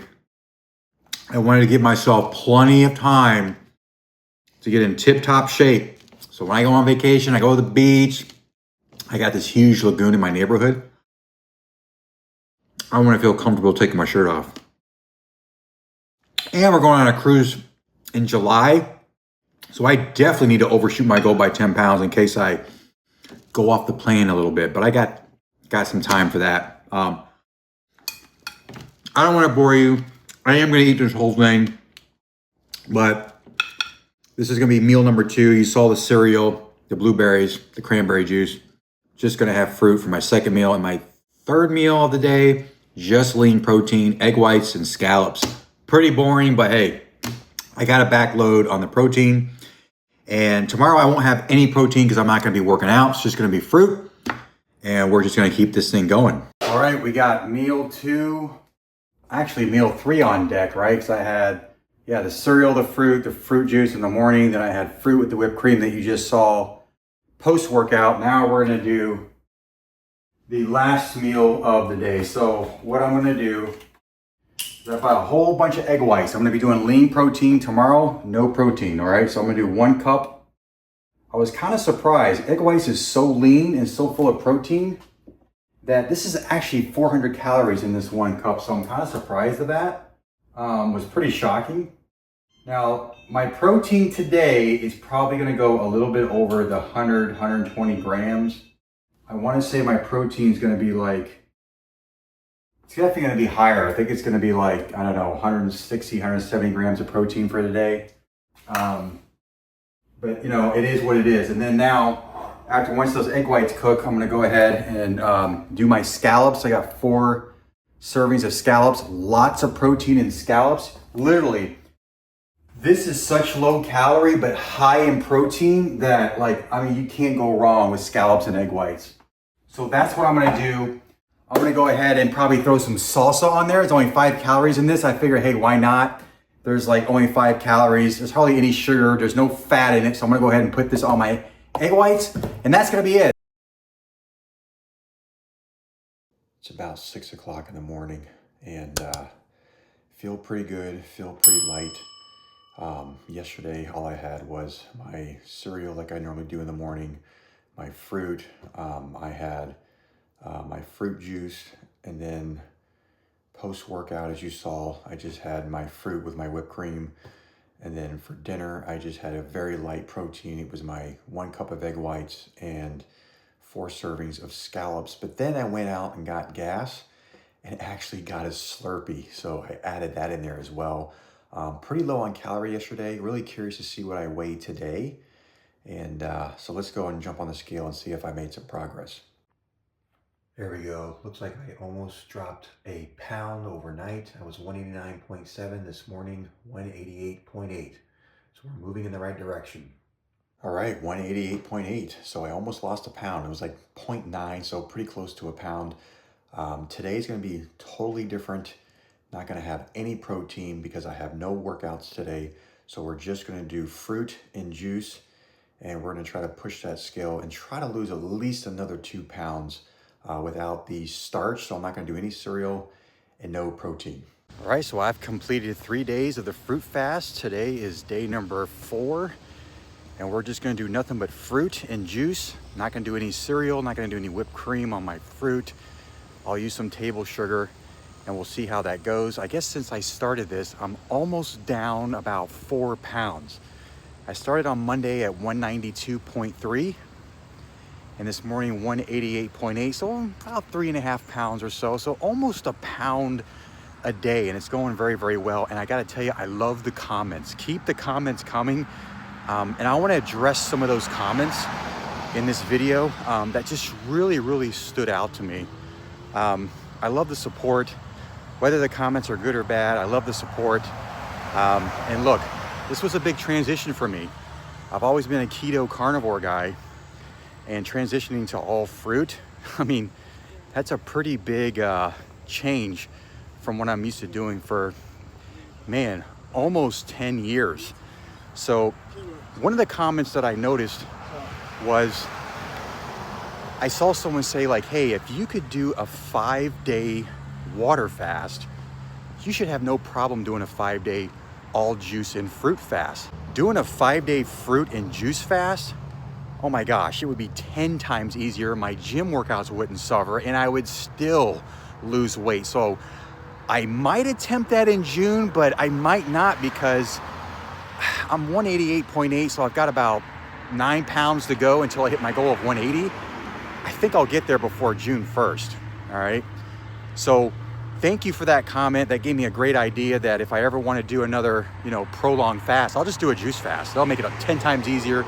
My workouts won't suffer. The other comment I saw that really stuck out to me was this, I think it was a woman, I can't remember, but they were a vegan for 20 years, and they transitioned to carnivore for 5 years, and now they're doing keto. And I was like, wow, you don't hear that too often. Now, apparently they had some type of health issues, or they weren't feeling good, so they had to make this transition. And one thing kind of dawned on me. They said they're doing more of a medical type keto. And it got me thinking, I think the reason why people are stalling on keto, or maybe it didn't work for them, is that they're not really truly doing a keto diet. I think what they're doing is more of a hybrid. So a hybrid would be like they're eating a little bit too much meat.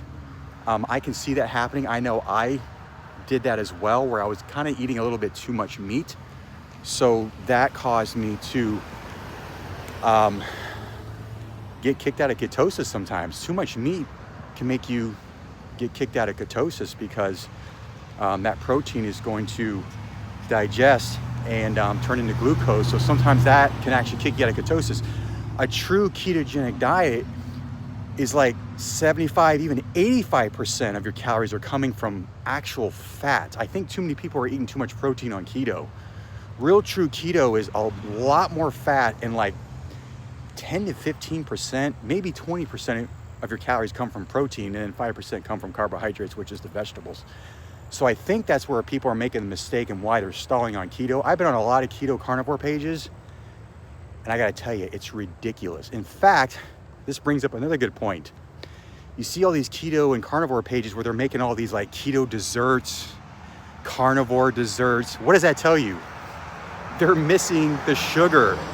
They miss eating sugar, so they have to get creative and create all these carnivore desserts and keto desserts. And I'm like, oh, this is ridiculous. When I think of carnivore, I think of meat, eggs, stuff like that. I don't think of like keto desserts and all this, keto muffins and keto mousse and keto fat bombs. I think of actual meat, fat, all right? So that kind of tells me that a lot of these people are missing out.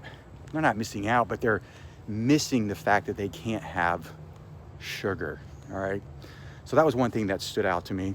Let's see what else. Another one that stood out, I get this every once in a while, is that people will accuse me of taking steroids. I guess the comment that they said was, it says something to the effect of, is everybody on YouTube taking steroids? And I'm gonna tell you something. That person's actually right. There are a lot of people that are taking some type of PEDs, or they're on TRT. That's very popular, especially for men my age. I'm 49, I'll be 50 next year. I gotta tell you, I don't feel like I'm gonna be 50. I still feel like I'm in my 30s. I'm just being honest with you. But anyway, I've never touched the stuff. I've always been training since I was 24. You gotta remember, actually I was 25, but I've been training for 24 years. When you've been training for 24 years and you've kept your diet relatively clean, I mean, yes, I haven't been perfect. I'm not gonna sit here and say I did everything perfectly fine. In fact, the times that I would cheat on my diet, like keto and carnivore, guess what I was cheating on? Sugar. So all the more reason to do this sugar diet. I was actually missing the sugar too, and I actually got creative with doing the keto mousse and keto desserts. I'm just as guilty as everybody else. So where was I going with that? When it comes to training for 24 years and you've relatively kept your diet clean, you can build a lot of muscle in 24 years. I mean, think about it. If you've been training for 24 years consistently, and your diet is 80% right or on point during those 24 years, your body can dramatically change. I think too many people are looking for the quick way to get in good shape. And I get it. Look, if you're a guy and you're older and you're tired, your libido's low, you've got brain fog, your T levels are probably low. I have never experienced any of those things. My libido's fine. I'm not taking naps in the afternoon. I feel very clear, very focused, no brain fog. So for me, that's not an issue. And yeah, I get it. Some people have to do it. I'm just one of those guys that haven't, and I think it's because of my training. Training will definitely elevate testosterone. Getting my walks in. There's just so many things that I've done in 24 years that negated that. Does that make sense? So, but hey, if you're someone who has dealt with that, and you need a little help, I get it. Some people, but a lot of these guys are like in their 30s doing TRT, which is just crazy. So, just to answer and clarify, no, I have never done any type of PEDs, no TRT, no steroids, none of that. Let's see, what else did I see on there? I think that was about it. So what I'm gonna do now, I'm gonna finish my walk, and then you'll get to see my first meal. I'm gonna do a fruit and juice fast all day today, and we'll see what I weigh tomorrow. So we're gonna keep going and see what kind of results I can get. I gotta tell you, I am actually starving. So it is about 9:30. I'm used to eating at around 8:30, and my body can definitely tell a difference. So I'm gonna go ahead and have my 2 cups of mixed berries. I'm gonna put my 2 tablespoons of sugar on that. And then I'm gonna finish this cranberry juice, but somebody mentioned in the comments, which I'm gonna take their advice, is I'm gonna get the pomegranate juice, which is actually way better. It's a little bit more expensive. It's in the refrigerated section. This is the stuff you find on the shelf. So I'm gonna go ahead and give that a try, a little bit more healthier. It's still got all the sugars in it, but it's a little bit more healthier, so I'm gonna do that. And that's gonna be it. I'm not gonna do the cereal, like I said. I'm not gonna put whipped cream on it. This is gonna be a strict fruit and fruit juice fast all day today. And I'm probably, since I'm not gonna be in the gym, I always on Thursdays, I like to do a little bit of yard work. And I'm telling you, living here in Florida when it's like 90 degrees with the humidity, you will definitely drop a couple pounds. So I'll probably do a little bit of yard work. But before we do that, I definitely got to get this meal in because I am feeling hungry. And it's probably because my last meal yesterday was very lean. It was just a cup of egg whites. And then I had 4 servings of scallops. So very, very lean, very low in calorie. And I can definitely tell that my metabolism is revving up, because when your metabolism revs up, you will notice, you will get hungry. And yeah, you'll definitely notice. I've noticed it this morning. So, and I think I mentioned it. I don't know if I mentioned it before, but I did have a Slurpee afterwards. I had to go get gas. And I thought, hey, why not have a Slurpee with sugar in it too? I still dropped weight and I'm still revving my metabolism. So I'm going to go ahead and eat this. And this will be meal number 1. Stay tuned for meal number 2 and meal number 3 coming up later. I tell you, I can definitely tell my metabolism is revving because after eating that breakfast, still hungry. So it's lunchtime, 12:18. So I'm gonna head to the store. I had an idea, I think I gotta get more creative with just eating fruit. I'm gonna go to the store and get low-fat yogurt, and I'll probably use a little bit of the skim milk that I was using for my cereal because I want to go ahead and make a smoothie out of the fruit that I have. And I honestly don't know how people can pound 3,000 calories worth of fruit and fruit juice. 3,000 calories? I mean, I think my breakfast was like 350. So I guess people must be just eating fruit all day long to hit that 3,000 calories. But I can definitely tell that my metabolism is revving, and man, I am just really, really hungry. So gonna go ahead and make this smoothie, and we'll go from there. So I just realized that yogurt, you're not supposed to have yogurt when you're doing a full fruit and fruit juice fast, but oh well, I went ahead, it's no big deal. You gotta have fat-free yogurt when you're doing a smoothie. So this one wasn't bad. This one was there's 0 fat in this. So this was buy one, get one free where I live in Florida. Got it at Publix. 120 calories, 15 grams of protein. I know you're not supposed to have protein, but it's got 0 fat. You kind of need it for a creamy smoothie. So I'm gonna go ahead and just go ahead and throw it in there anyway. I got a mixed berry one, which is perfect for my 2 cups of mixed berries. I went ahead and bought more blueberries. I love blueberries. And then I found some juice. This is really good orange juice. Pretty expensive. Uncle Matt's organic orange juice. This is good. It's almost 10 bucks for this. And then in the deli department at Publix, they had this new flavor, passion fruit basil flavor.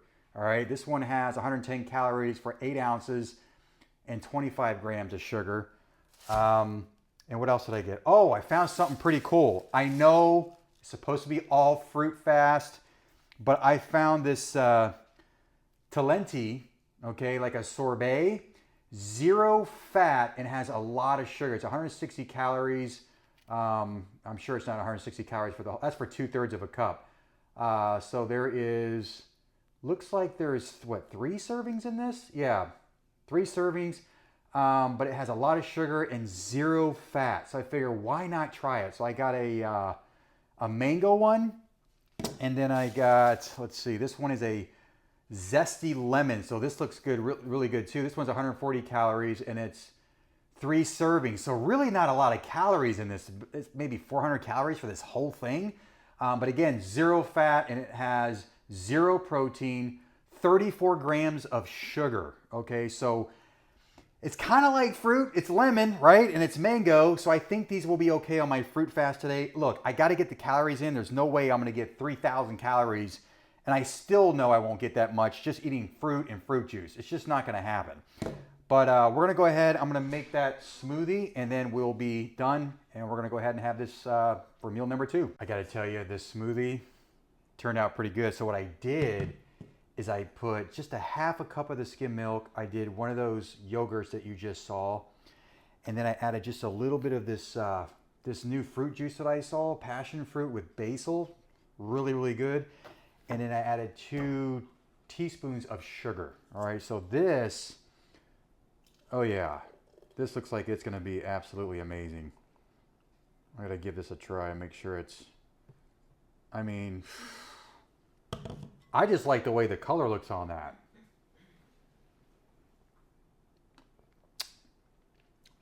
Wow. Wow. This is going to be my wife's looking at me. This is going to be my new favorite. Just adding in the passion fruit with the yogurt in there makes a world of difference. And it's got just enough sweetness with that two teaspoons of sugar. Absolutely amazing. Hey, it's like Mary Poppins said. 2 teaspoons of sugar makes the medicine go down, right? She's laughing over there. All right, I'm going to enjoy this, and I'll see you in the next few meals, how many I'm going to do. I'm learning just like you. I know yogurt wasn't a part of it because it's got the protein in there. The skim milk is supposed to be a whole fruit fast, but you got to put a little yogurt and milk in there just to make it really nice and creamy. Guess what my next meal is? Take a guess. More fruit. More freaking fruit. All right. And I'm going to go ahead and put some table sugar on there. I did have some of these. These are only 100 calories if you have 16 of them. Maybe I'll have some more of that. I'm still behind on calories. I think I'll get close to 2,000. I'm not sure. And then I'm also going to eat this, I think I said the name wrong. It's Talenti dairy-free sorbetto. All right. Zesty lemon. This whole thing is only 420 calories. But there's like a ton of sugar in it, and it's lemon, right? It's fruit, so no fat. So I'm probably gonna eat that. And a little later, I might just have to eat something else because I'm getting behind on the calories. And what I can tell you, it's hard getting a lot of calories on the fruit and sugar fasting diet because when you do keto or carnivore, for every gram of fat is 9 calories. Well, when you're eating sugar and carbs, it's only 4 calories per gram. So it's a lot easier to get to the calories doing a keto diet with carnivore, but with the fruit fast or sugar diet fast, whatever they're calling it. The sugar diet, just keep it simple. Sugar diet. It's a lot harder to get those calories, but I can tell you, I have been hungry all day and I have been just eating a lot of fruit. The smoothie that you saw, I went out and did some yard work, so I burned more calories on that. So I'm just going to keep eating even probably after this video. I mean, I don't know how much I can show you just eating a ton of fruit. But that's going to be it. I'm really curious to see what I weigh tomorrow because I didn't have any protein and I had no cereal. So that'll be really interesting, but I didn't work out either. So it'll be very, very interesting to see what I weigh on the scale tomorrow. So stay tuned for that. So I'm going to go ahead and end this video. Make sure to like this video. Make sure to subscribe to the channel and always hit that notification bell so you don't miss any future episodes. And before I go, let me know in the comments, would you like me to do a YouTube live answering your questions about this diet or any other diet? Let me know in the comments. I did do a post and I've never actually done a YouTube live. So let me know if you want me to do a live. I would love to go on there, meet you guys and answer any questions that you have. All right, that's it. I'm gonna start pounding the fruit. I'll see you tomorrow. Okay, so we made it through day number 4. Today is day number 5 on the sugar diet. And yesterday was my first day where I didn't have any protein. I didn't have any starch, so I didn't eat the cereal. I didn't have any lean protein last night. It was all fruit. Well, the only exception was I had a little protein in that yogurt when I made my smoothie and just a little bit of skim milk. So I feel really light today. It's about 5:55 in the morning. I'm going to have to go to the gym early. And unfortunately, I'm not going to be able to eat before I go to the gym. That's something I've been doing all week this week, is I've been eating before I go to the gym. Normally, I train in a fasted state. So today, unfortunately, I'm going to have to train fasted. But as soon as I get home, I'm going to go ahead and eat a bunch of fruit and fruit juice. But the next thing is, I'm sure you're curious. I know I'm curious. I want to see how much I lost. Hopefully I lost some weight. So let's jump on the scale and let's see. All right, now we're talking 187.4. Yesterday I was 188.8. Looks like I lost 1.4 pounds overnight. All right, you saw it. So I think when I started on Monday, I was like 192.3 and now I'm 187.4. So I just did a calculation on that. That's 4.9 pounds. So basically 5 pounds in 5 days. I'm averaging a pound a day, which I think from the things I've been looking at online with the different people that are promoting this sugar diet, that's how much weight you should be losing, is about a pound a day. Now, here's the thing, I'm already lean. So I can't imagine the people that are really overweight, they should be losing more than a pound a day. So I'm pretty excited about that, a pound a day. I mean, 187.4. My goal is to get to 180. So we're gonna keep going and we're gonna see what the next 3 days bring. And if I don't make it to 180 by Sunday, which I probably won't, I think I'm gonna continue the sugar diet until I get to 180. On my way to the gym, man, it's early. It's still 6:30 in the morning. And the reason why I have to go to the gym fasted is because there's no way I can get up at 5:30 and eat a bunch of fruit and fruit juice. That's just really early. So this will be the first time this week that I'm training fasted, but I'm really used to that. I'm used to training fasted. And I kind of have to do it because my wife isn't feeling well, so I have to take my son to school. And every time I go to the gym after I drop my son off, that's when everybody's there. And it makes it very difficult to get on anything. So I'd rather do it early, get it out of the way, so that way I can focus on this sugar diet. So we're gonna head to the gym. I'm gonna come back and stay tuned. I will be, doing my fruit and sugar and fruit juice. And also thank you for participating in the poll that I did on going live. Let me know in the comments. I still want to see, do you want me to go live to answer any questions about this diet or any other diet when it comes to weight loss? Because, I've been a keto coach for, almost 10 years, and I've helped hundreds of men from all over the world to lose at least 40 pounds in 16 weeks using my Keto Shed 40 program. If you have any interest in that at all, I'll go ahead and put a link in the description. It'll send you to a video that kind of explains more in detail exactly what it is I do and how I could potentially help you. But I'm probably going to have to make some changes to that coaching program. I'm probably going to add this sugar diet as part of my coaching program, because I believe that all of these things are tools. Carnivore, keto, the sugar diet, they're all tools to get your metabolism revved up, to lose weight. So I do believe that this might be another phase that I'll put in my coaching program that's going to help you even more. So it's just another tool in my arsenal to help you lose weight. So again, if you got any interest in that, I'll go ahead and put a link in the description. It'll just take you to a video kind of explaining more in detail. Also, if you're new to my channel, like I just said, I was a keto coach. I got this body that I currently have right now through keto carnivore. All the way back in 2018, I lost 70 pounds in 7 months. Was an incredible experience. And then 2020 happened. I fell off the keto wagon like so many people. I gained a lot of that weight back until this year in 2025. I started with a 5-day fast, lost 15 pounds. Then I started implementing carnivore, and I basically lost 40 pounds in 10 weeks. So that was some pretty serious weight this year. And now I'm doing the sugar diet. So my original goal was to get to 190. Now it's to get to 180.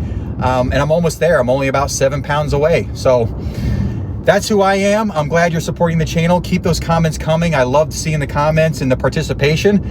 So I'm gonna go ahead and get off this phone because I am driving, and I'm gonna go ahead and hit the gym. Back from the gym. Yes, it was a good decision to go at the time that I went a little earlier. It was not as crowded.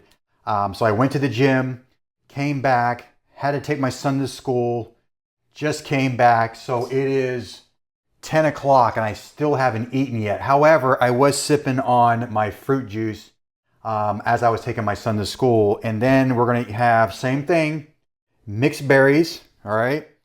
And I'm gonna put 2 teaspoons of sugar in there. And while I do this, I just wanna talk about just a couple comments that I saw that I think will be very helpful for you that's doing this sugar diet.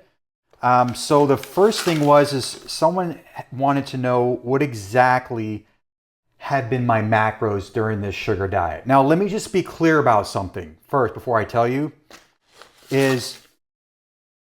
there is, I don't really look at there as a right way and a wrong way, but I want to really simplify this for you so this really makes sense. And I'm not saying by any means to do what I'm doing.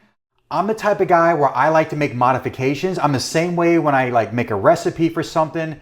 I kind of have an eye and a knack for like just making things even better for me. Okay, so let me just get that out of the way. I know I've been getting a lot of comments like you're not supposed to have fat. There's fat in whipped cream, but if you've been watching my videos, the non-dairy whipped cream that I have has 0 fat. So you can get fat-free non-dairy whipped cream. There's no fat in that. All right, so with that out of the way, but that's not the comment I wanted to address. The one comment I wanted to address I don't remember if I put one. I think I did. I don't know. I guess, well, if there's 3, then hey, I guess I'll have a little more sugar in my fruit. I'm going to go ahead and mix this up. So what I'm doing for macros, okay, you got to remember, I train 5 days a week, so I need some lean protein. Now, the first 3 days, Monday, Tuesday, Wednesday, I had lean protein toward the end of the day, and the grams were about 100 to 120 grams. Yesterday, I think I only had 15, maybe 20 grams of protein, so hardly any.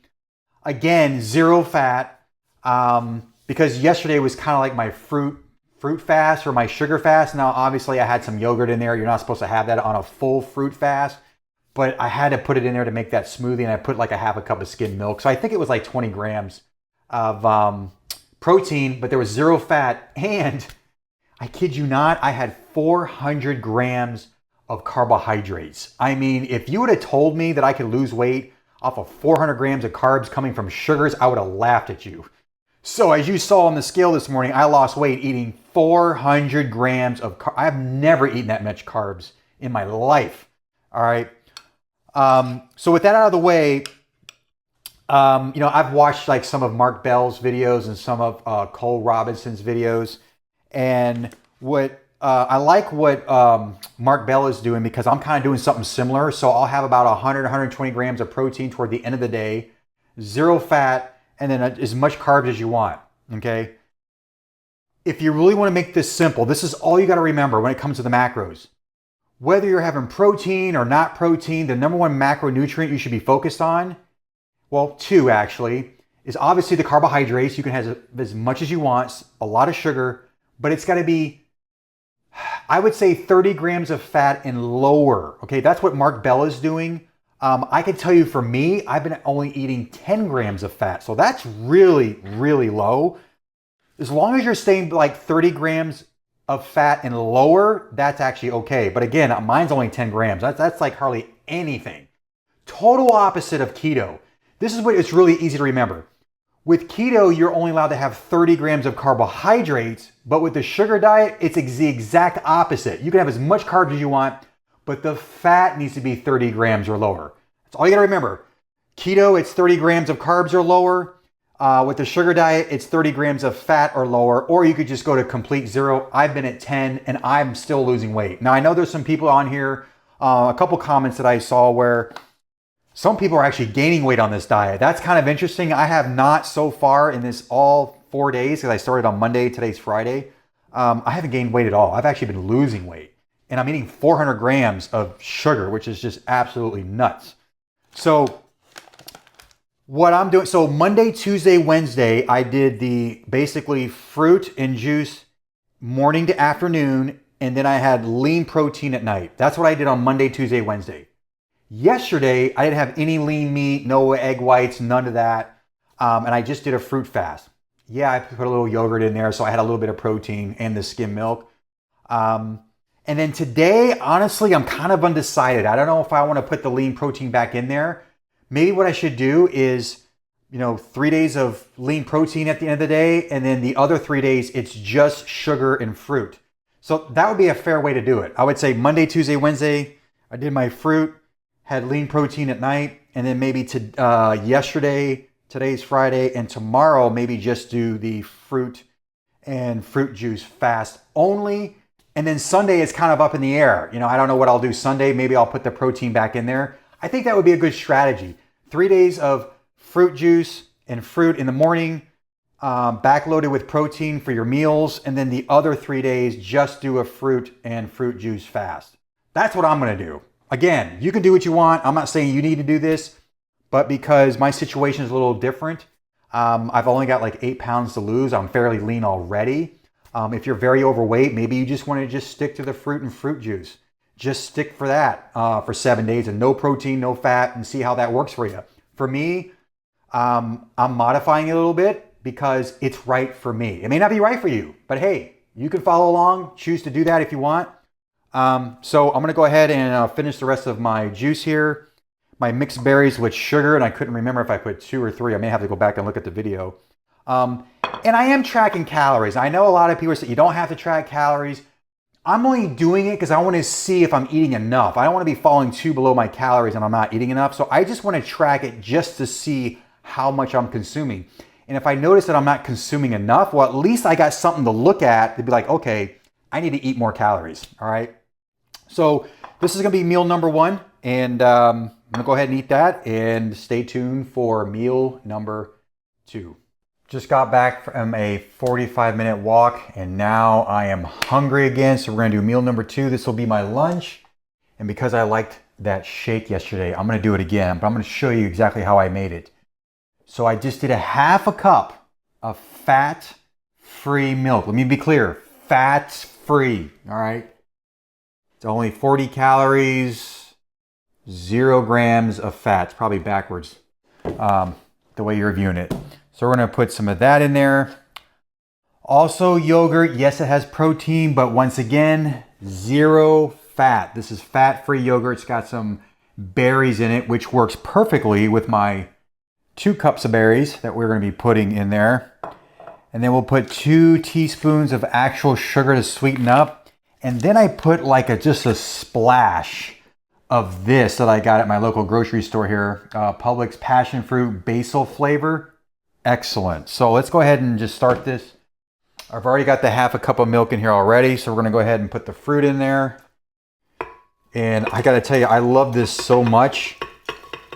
And I'm not exaggerating. When I was done drinking it, I was actually sad. It was so darn good. Let me get a spoon here. Let me just go ahead and use my finger. So what?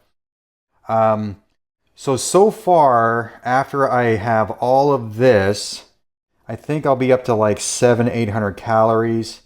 So yeah, I'm going to be a little bit behind on the calories again because I got started so late.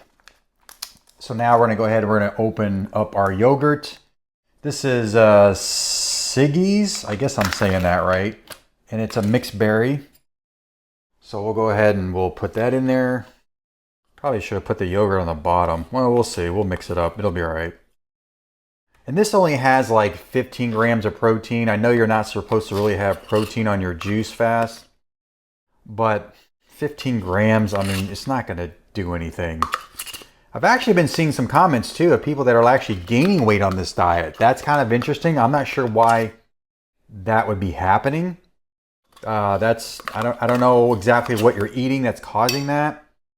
But I guess if you're doing it right and you're just eating fruit juice and juice, I really don't see, yeah, that's good. I really don't see how that could be happening. I guess another thing we need to talk about is if I do this if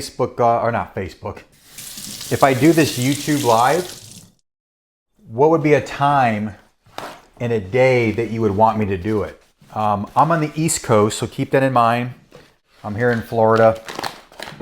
So I want to make sure that, I can find a pretty good time that everybody could get on. So I'm going to put 2 teaspoons of sugar, makes the medicine go down. So we'll do that. And then we're going to do a splash of this. So this is going to be really, really good. So as you can see, this is going to be pretty sweet. Very, very sweet. So let's go ahead and let's give this a whirl.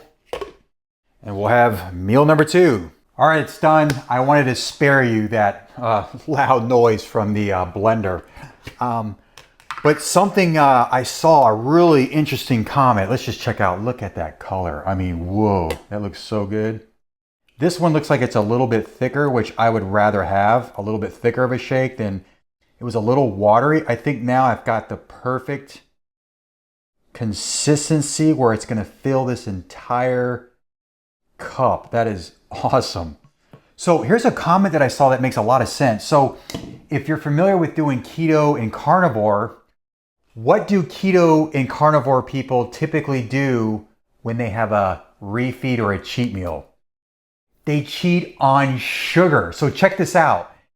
It would make more sense to actually cheat on protein and fat when you're doing a sugar diet. Just imagine, your body prefers sugar for fuel, but your body can also use fat for fuel. The only problem with eating high fat, high protein, yes, it keeps you satiated, which makes you more full, and you can go from meal to meal longer. So you'll be able to fast in between meals because protein and fat takes a long time to digest. It kind of sits in your stomach. So it kind of keeps you full, right? Whereas when you're doing like what we're doing, the sugar diet, you're constantly hungry every couple hours. So therefore you have to keep eating and eating and eating, but you don't have like all that fat and all the protein just sitting in your stomach ready to digest. Plus sugar, when you eat pure sugar like this, it's like metabolizes within an hour, whereas protein fat takes hours and hours to metabolize. So it would actually make sense that when you're having all these sugar days, weeks, days and weeks doing sugar, when you want to have a cheat day, cheat on protein and fat. Who would have thought? You're kind of doing it in the reverse. And I'm thinking that you could probably even do a hybrid of this sugar diet where we're kind of doing it already, where you're having sugar morning and the afternoon and then having your lean protein at night. But I think it would be okay to add a little bit of fat with that protein on certain days. I'm not saying to do this every day. Of course, you're going to have your 3 or 4 days just doing the sugar diet, the sugar fasting, and then maybe choose 1 or 2 days in the week where maybe you have protein and fats as kind of like a cheat day. I think that would be an amazing way to actually structure this way of eating, and you're getting the best of both worlds. You're getting sugar in your diet, and if you're like craving like a big juicy steak or something like that, you can have that too and still maintain a great lean physique. But for now, if you're really overweight, you're gonna have to choose one or the other. Stick with the all sugar diet, get the weight off as fast as possible, then you can do whatever you want. All right, so I hope that makes sense. So this is meal number 2. I'm gonna go ahead and drink this down before it gets too, let me make sure, take a taste here. Yeah, that's much better. Much more thicker, more consistency. So I'm gonna go ahead and drink this and stay tuned. We'll see what the next meals are going to be. Next meal is coming up. Can you take a guess? More fruit. More fruit. I've probably eaten more fruit this week than I have in my entire life. I've never really been a fruit guy. But hey, I'm losing weight. I feel really good. I just got done mowing the grass. I'm still energetic. And I'm probably going to go ahead and have this juice here. Man, I really love the taste of this juice. If you're in Florida, I mean, Publix has this passion fruit basil flavored juice. This is excellent. I don't know why that's not focusing, but this is really good. So I'll have that. I did have like one serving of the, I had one serving of the Nerds.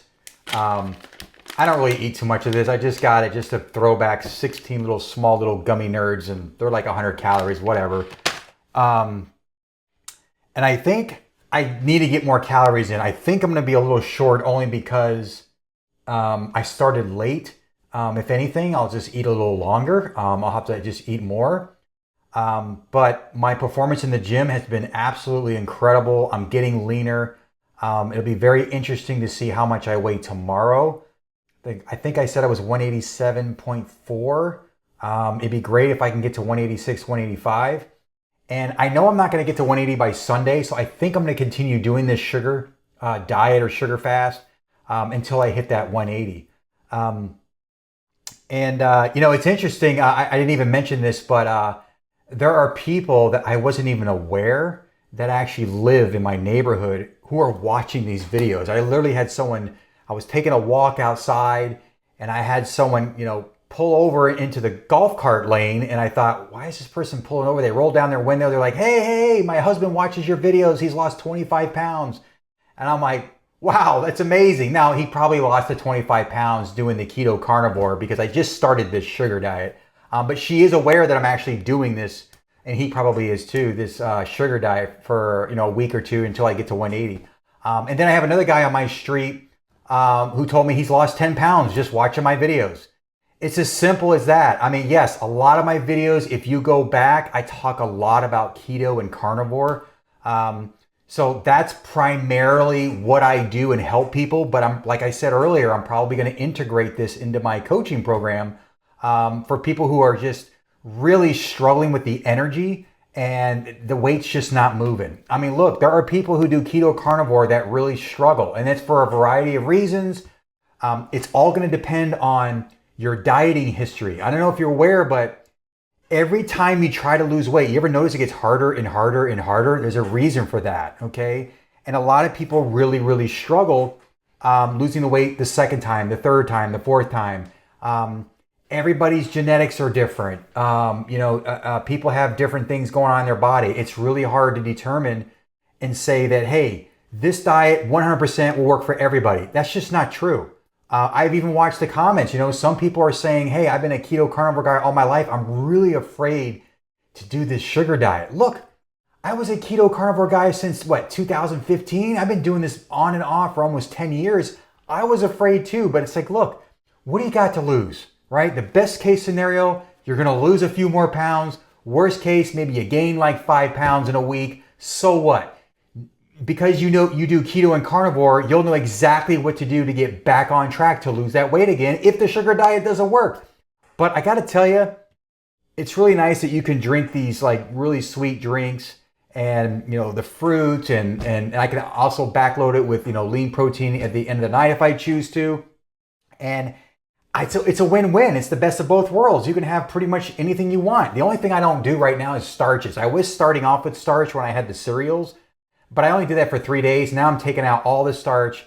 But the leaner you get, you can do whatever you want. Like I've been watching a lot of these videos, especially from Cole Robinson. It's like when you get lean, you could literally go out and have a cheeseburger, pizza, and it's not going to really affect you that much because you've been conditioning your body for these like sugar lows, and you're eating all this sugar and you're spiking blood sugars and insulin. So when you do have like a pizza or a hamburger, your body's gonna be like, what the heck is this? Like I'm used to having 300-400 grams of carbs and you're only giving me 100 grams of carbs. Your body's gonna be more resilient when you do have, pizza, hamburgers, or whatever it is you want. You're not gonna be that effective. That's when you get lean. Let me be clear. If you're overweight, don't do that. I tell people like, look, you gotta earn this. You can't just go right in, do keto for 5 days, and all of a sudden you wanna cheat on the weekends. Because then you're going to be starting over on Monday and you're going to be doing damage control. You don't want to do that, all right? We made it through day number 5 on the sugar fast. Today is day number 6. It is Saturday, and I'm a little nervous to get on the scale because number 1, I started eating later. I don't like to eat too many calories later in the day. I think when I tracked it, I'll go ahead and put the calories and the macros here on the screen. I had around 2,300 calories and I had 545 grams of carbohydrates. That is a lot of carbs that are coming from sugar. And what I had for dinner is I had this Talenti sorbetto, and I can't even believe I'm gonna show you this. I started editing my video yesterday and I was munching on Skittles. I think I had like 4 servings of Skittles, so I can kind of feel it in my stomach. I think yesterday I was 187.4. So let's jump on the scale and let's see if I lost weight, but I'm a little nervous. I probably gained. Whoa, I was not expecting that. 186.1. I lost 1.3 pounds overnight eating more calories on sugar. Whoa. Now I'm a believer. I can't believe that I upped my calories. I ate more candy, which I wouldn't suggest eating 4 servings of Skittles. It just was not good. And I lost over a pound. I'm averaging a pound a day. I think when I started this, I was 192.3 on Monday. And in 6 days, I've lost, 6.2 pounds? So I'm averaging a pound a day just eating all these carbohydrates and sugar. I mean, that is totally unbelievable. Now, normally on Saturdays, I do a full water fast. This is something I've been doing for months. And I'm kind of thinking that maybe I won't even do a full water fast today because I'm still losing weight. If my projections are correct and I continue to lose a pound a day, I should hit 185 tomorrow. That'll be 7 pounds in 7 days. I'm pretty amazed by that. That's just blows my mind. On my way to the gym, and I had a little thought I just wanted to share with you. A couple things. I said earlier that I was going to do, I normally do a all water fast on Saturday, and I got to thinking, that's the whole point of doing this sugar diet, so you don't have to do a full water fast. So I think what I'm going to do differently today is I probably won't eat a lot of fruit, but I'll just do a fruit juice fast. So I'll just drink nothing but fruit juice, and I might have one bowl of blueberries, just one, and that's it. I'm just going to keep it to that. I think that'll probably help me lose the weight even further. So I'm probably going to do that. This is my last day of the week where I train, so this will be day number 5 for my workouts. I usually take Sundays off. And another really good thought occurred to me is, as a keto carnivore guy, I've always had this this war on sugar, oh, sugar causes insulin resistance and all these, health problems. And I was so against sugar, right? There's the war against sugar. And then there's other people on the other side that, there's a war against eating too much fat, like the keto, the carnivore, fat makes you fat, and there's nothing wrong with having sugar. So you have both sides kind of competing for each other. And the realization that I just came to is, what the real war is on? Think about it. When you're doing this sugar diet, you're supposed to keep your fats at almost 0, okay? So the real war on this diet, the real war should be on processed junk. That's where the war should be, because what do those foods have in common? Or what ingredients do those foods have? Sugars and fats. That's where the war should be really focused on, is the processed junk. The war shouldn't be on keto. The war shouldn't be on carnivore. The war shouldn't be on just straight sugar. The war should be on processed stuff, because they're loaded with sugars and fats. That's what we really need to take out of our diet. Because think about it. In nature, you will not find foods that have a combination of sugars and fats. You will not find that in nature. Think about it, right? Fruits are just straight sugar. Animal products are straight protein and fat. But you will never find in nature a combination of sugars and fats.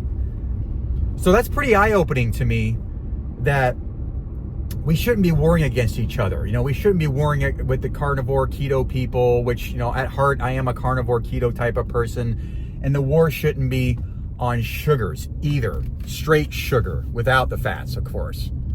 So if we can really just focus on getting rid of all the processed junk out of our diets and learn how to separate these foods to live a more healthier lifestyle, the much better we all will be. Just my thoughts for today. So I'm gonna head to the gym, and I'm gonna sip on some of my, got some new fruit juice. I got like a blackberry lemonade I'm gonna be sipping on as we go to the gym. So I gotta hurry up and down this juice. Can't really do it while I'm driving and holding the camera. So I'll see you in the next clip. Back from the gym, had a great workout. And I basically, on the way to the gym, I had this blackberry flavored lemonade. That was really good. And then when I got out of the gym, I went to my local grocery store, Publix. We have a very unique Publix where I live, where they have like a salad bar, they've got like a hot bar, they also have a smoothie bar. And I thought, you know what, let me try one of their smoothies. So I picked up one of these smoothies here, basically no protein powder. I told them don't put any protein in there, because I'm not doing any protein. It has mango, oranges, and agave, and I think that's literally it. So this is probably close to, I don't know, like maybe 600 calories or so. So we're gonna drink that. And because I've dealt with some cramps here and there, and I really don't like bananas. I know bananas has a lot of potassium, which can help with the cramping.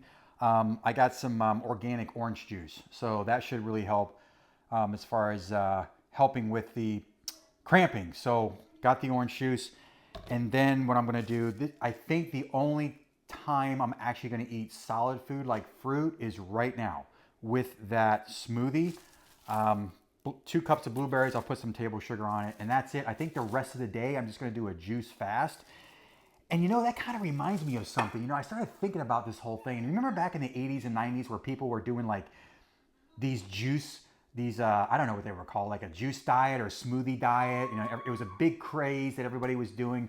And I started thinking about it, and I'm like, isn't like the sugar diet kind of similar to that? It's like the smoothie, you know, diet, the juice fast that people were going on.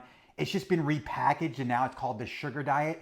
Think about it. It's the same thing as the keto diet. Many people were saying like, oh, keto, all a keto is Atkins. It's just been repackaged, and now they're calling it keto. But there are some differences between Atkins and keto. And yeah, there's a little bit of difference between the sugar diet and doing all these juice diets back in the 80s and 90s, because you know you can backload it with lean protein. You can have starch or not have starch, but obviously the fats have to be like in the basement. It's got to be pretty much to zero. I've only been averaging about 10 grams of fats. Yesterday was 0 grams of fat. And today's going to be 0 grams of fat, because really all I'm going to eat is the blueberries. That's the only solid foods I'm going to eat. But the rest of the day, it's literally just going to be juice. So I'll be drinking, like I said, the blackberry lemonade, the OJ, and then I'm going to finish this smoothie before it gets too watered down. So that's basically what I'm going to be doing today. Stay tuned. I'll kind of keep you updated as to how the rest of the day is going to go. And I'm really excited to see what the scale is going to say tomorrow. And it appears the way I've been averaging a pound a day, looks like I'll be losing about 7 pounds in 7 days. So that's pretty cool to know that I can actually eat pure sugar and lose a pound a day. So far, I've had the mango orange smoothie, 2 cups of blueberries, and then before I went to the gym, I had that blackberry lemonade going to the gym. So now I'm gonna go ahead and drink some OJ, and this is probably gonna really help with the cramping because I don't like bananas. And it's very interesting. It seems like a lot of these fruit juices that I've been getting, all the calories seem to be the same. It's 110 calories for 8 ounces. So I end up having like 16 ounces. It'll be like 220. And I gotta tell you, I don't think I've had orange juice in like years. So, man, that is really, really good. And basically, I mean, that's really how you do the sugar diet. You know, from my understanding, it's fruit juices, table sugar. You can have some honey, maple syrup, stuff like that. And if you want to include starches, that would be more toward like the evening time, or if you want to add protein. Now, depending on where you're at with your body, it's going to vary from person to person. It's going to be very different. So, you know, what I've, been researching, it seems for people who are pretty lean, like myself, it would be used more of like as a tool. All right. So let's say I want to, maybe drop 5-10 pounds, which I'm currently doing. I'm using it as a tool to reach that goal, but then I can actually maybe backload my day with some very lean proteins, because fats need to be 0. They need to be in the basement, 0, no fats. Starches are kind of like, you're going to have to play around with it. So with starches, it could be cereal, which I started with, 3 days ago. Monday, Tuesday, Wednesday was cereal. You could do potato, rice, possibly pasta. Really, you're just going to have to test it on yourself. I know when I eat pasta, I tend to get a little bloated. Even rice, I think potatoes, my body's more receptive to potatoes. So that could be a starch that you could throw in there. Now, if you're very overweight, you may just want to stick with just the fruit juice, the table sugar, the honey, maple syrup, and just, stick with that for maybe a week, maybe 10 days, and just do a full out fruit sugar fast for 7 to 10 days so you can get that weight off as quickly as possible. Whereas as you get leaner, you can kind of sprinkle it in during the week. I mean, I might just do like, normally I do a fast like today, it's Saturday. I usually do a full water fast and I won't break it until Sunday. Well, now instead of doing a full fast, I'll be able to do just a juice fast, and I'll get different juices so I don't get bored drinking the same thing. And then once I reach my goal 180, what am I going to do moving forward? Probably still going to do keto carnivore, but I won't eat those foods till later in the day. So for me, I like to train in the morning, so I need the simple sugars to give me the energy to go to the gym. And then when I come back, I'll probably have more fruit and juice and then eat my lean proteins at night. But it'll be something that I'm probably going to be sprinkling in. You know, it makes no sense for me to do this every single day. You know, maybe 3 days out of the week, I'm, keto carnivore, and then maybe the other couple days I do a juice fast, or maybe I just do 1 or 2 juice fasts a week. And that's it. Probably for me, I would think maybe only 1 to 2 juice fasts a week is probably all I'm going to need, because I already be at my goal at 180. It makes no sense to do this every single day. And something that I'm really thinking on doing as well is really combining these 2 diets. So it'd be sugar in the morning, protein and fat at night. I think as long as you keep them pretty separated, I think theoretically you shouldn't store body fat, because you got to remember, when you're ingesting simple sugars, your body's going to metabolize that within an hour. It's in and out and it's gone. And then you give it some time toward the evening time. If you want to have probably like a dinner, like an early dinner around 5-6 o'clock, you could include protein, fat, because that sugar you ate in the morning, it's already gone. So it's not like you're combining sugars and fats. Because if you do that in actual one meal, yes, you will store body fat. But as long as you keep them separated, I think that's the best of both worlds. I mean, that's what I'm going to do. I'm pretty lean already as it is. I've only got 6 pounds left to go to get to my new goal of 180. I mean, originally I was just going for 190, and I was like, you know what? I want to get to 180. Let me just get to 180, create a 10-pound buffer. So if I happen to gain weight, because I'm on vacation or this and that, I'm still going to look great at 190. But here's the thing. If I end up gaining 5-10 pounds, let's say, I slip off my diet, and I gain some weight because of vacations and birthdays. Well, now I got a tool. I can do the sugar diet to take those pounds off and then just pick up where I left off. So really, it's an amazing, amazing tool.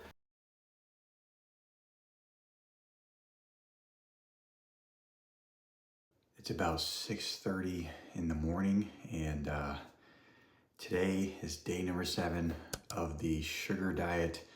I'm really anxious to see what I am on the scale.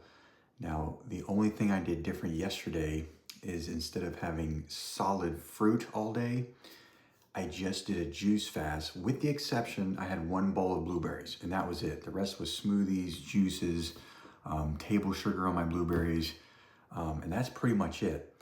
Now, the only thing I'm a little concerned about is it was pretty low calorie, because normally I don't do any eating on Saturday. I do a full water fast.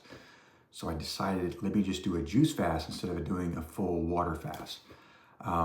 So I'm pretty anxious to see what I weigh on the scale.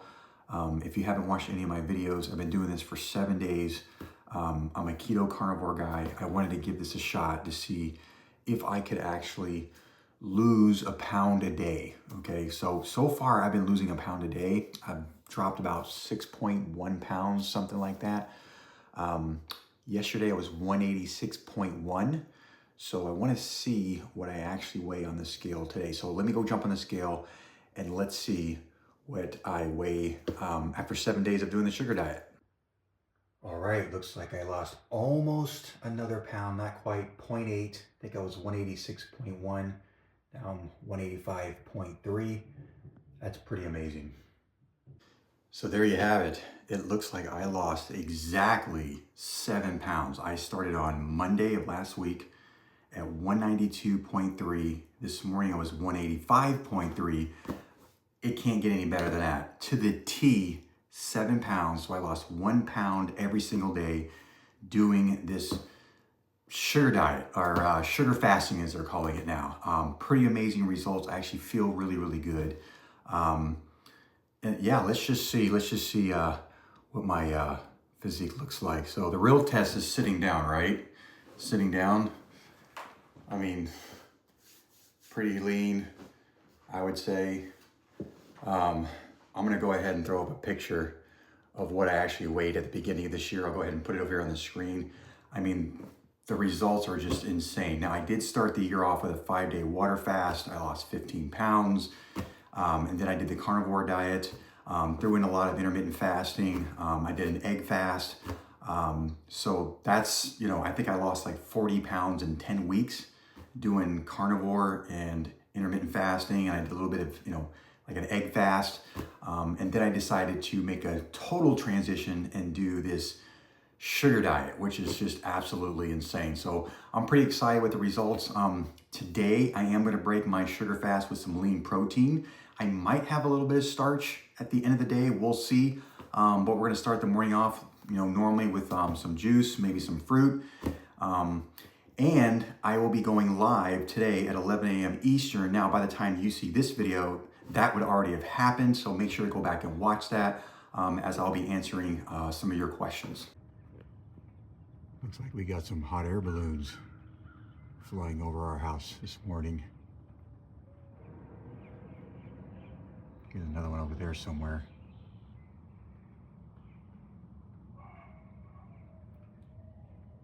This guy's pretty close.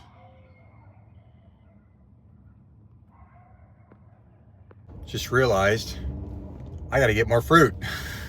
Gotta start my day off with some fruit juice and fruit. And I still haven't given up the caffeine yet. So I'm gonna get some caffeine.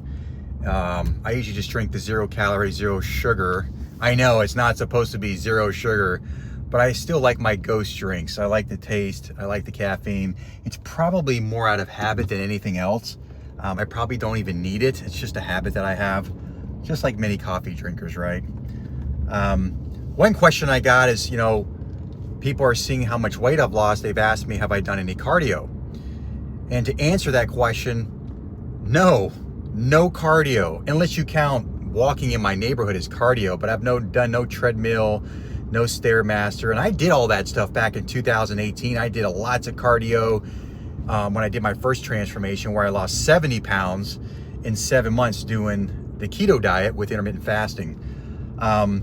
And then I decided, let me just calculate how much weight have I lost this year since January. So like I said before, I started off with a 5-day fast. I did carnivore. Then I kind of did a hybrid of like keto carnivore. So I did a calculation, and as of right now, I've lost close to 50 pounds. So it's about 47.2 pounds. But out of this year, we're in May, I would say a good month I stalled. Now, the reason why I stalled is I take full responsibility. I was screwing around. My first goal was to get to 190. And when I got there, I got a little comfortable. And I started to become a little bit too flexible with my diet. I was eating chocolate, and then we had my wife's birthday and then Mother's Day. And I was just screwing around. I was, basically eating chocolate at the end of the night almost every day. So I stalled for a good month, but I take full responsibility of that. That's my fault. So I probably would have lost a lot more, or have reached my goal a lot sooner. Probably would have hit it back in more like April. I would have been down close to that 50 pounds instead of waiting till May to lose almost 50 pounds. So that's where we're at. So I'm gonna go get some fruit at the store, get my caffeine, have some OJ. I tell you, that OJ was really, really good that I had yesterday. So we're gonna do that. So stay tuned. All right, so I wanted to do something a little bit different than eating berries all the time. So I found this fruit cup that has kiwi, strawberries, blueberries, and pineapple. So this will be a nice treat to start off the morning. So we got that. And then I got my caffeine. I got this sour watermelon Ghost. I like the apple better, but I got to get something cold. So this one's cold right away, so I'll be drinking that. And then I'm going to have some orange juice. So I saw a really interesting comment in one of my videos talking about, consuming all that fructose is going to really overwork the pancreas, and you're going to get a huge insulin spike. And when you do that over time, you're going to really exhaust the pancreas. So look, I'm not a science guy, but I actually went and just looked that up and researched it. And here's my understanding. To really simplify this and make it very simple so you understand. When you consume foods that have just fructose, which is in fruit juices, honey, those types of things, they actually are metabolized in the liver. and then it's converted into glucose. Has nothing to do with the pancreas, okay? So when it's metabolized in the liver, what happens is you don't get a spike in blood sugars. Therefore, you don't have this rapid rise of insulin. Okay, now with glucose, it's totally different. If you eat foods high in glucose, that will elicit a very high insulin spike, and you're gonna elevate your blood sugars. Now, to make this even easier, what's the difference between fructose and glucose as it is in relation to foods? Okay, so like I just said, fructose is found in like your fruits, your honey. Let's see what else. There's fruits and honey, fruit juices. Okay, that's fructose. Glucose is found in your starch. Okay, that's gonna be like your rice, potatoes, bread, pastas. That's really what's gonna rise your blood sugars, and therefore you're gonna elicit a higher insulin response. Now I know why they say to limit your starches with your lean protein if you're gonna do that in the evening, especially if you're someone who's pretty overweight. You wanna limit the starches. Now, as you get leaner, you know, I mean, I'm 185. I can put some starches in there. I can pretty much do what I want. So really, that's all you have to remember is that fructose starts with the letter F, fruits. Just remember that. Fructose, fruits, and then your glucose is mainly your starches, which is your rice, potato, bread, pastas, things like that. So that's really all you have to remember. And at the end of the day, I'm gonna make this even easier for you. There's nothing wrong with doing this as long as you're doing it and using it as a tool, okay? Anything you do in excess is gonna be bad, okay? Doing keto chronically, carnivore chronically, you know, that's gonna lower your metabolic rate because you're gonna be so satisfied eating all that protein and fat that when you do go off the plan, you're gonna balloon back up and gain all that weight back. That's what happens to a lot of people is they gain all the weight back because they lowered their metabolic rate, because they're not eating enough, because the protein fat keeps them full, therefore they're not eating as much. As opposed to doing the sugar diet, you're raising your metabolic rate because you're eating more calories. The fructose goes into your body, in and out really quickly. It metabolizes very fast. Therefore, you can actually eat more and lose more, and you're gonna raise your metabolic rate. So when you do go off your plan, let's say you have a dirty day, you eat pizza, hamburgers, your body's gonna look at it like, that's it? That's all you're giving me? You're only giving me 100, 200 grams of carbs when you've been eating 500 grams of carbs from simple sugars. Your body's gonna be more conditioned to know how to handle those dirty days. So I hope that makes sense. Like that actually was new to me when I had to look up the difference between fructose and glucose. So that's the major difference. So just remember that, you know, that fructose gets metabolized in the liver and it will not raise your blood sugars, therefore it does not release insulin. As opposed to glucose actually will do all those things. So you have to make a decision. Do I want to add starches toward the end of the day? Only you can make that decision. If the scale isn't dropping, then you probably need to eliminate some of those starches, all right? So I hope that was helpful. I know it was for me. I'm still learning, I guess, the behind the scenes of what's going on in the body when you do this type of stuff. And at the end of the day, just don't overdo it. Don't do these things in excess. So I just got off my first YouTube live. It went very well. I think it went for about an hour and 20 minutes, had some good questions. It was very informative. I'm learning some things, and I'm actually probably going to be testing something new. A lot of people were curious if you could do a hybrid. So this would be like sugar and fruits till about noon, and then the rest of the day you could do more of a keto carnivore where you're eating protein and fat. So I'm probably going to test this for the next 7 days. So starting tomorrow on Monday, I want to give this a shot. I want to see if I can continue to lose weight, keeping my fruits and sugars in the morning, you know, surrounded around my workouts, and then toward the evening have more of like a protein fat, or I may decide to just do protein and starch. So you're talking about a really different hybrid. So fruits and sugars in the morning, in the afternoon, I may choose to do protein and starch on some days, or just protein and fat on certain days.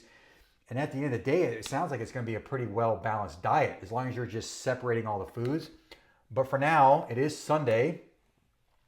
And look how dark that is. So all this is, this is the best one I've made. Best by far. So this is how I made it.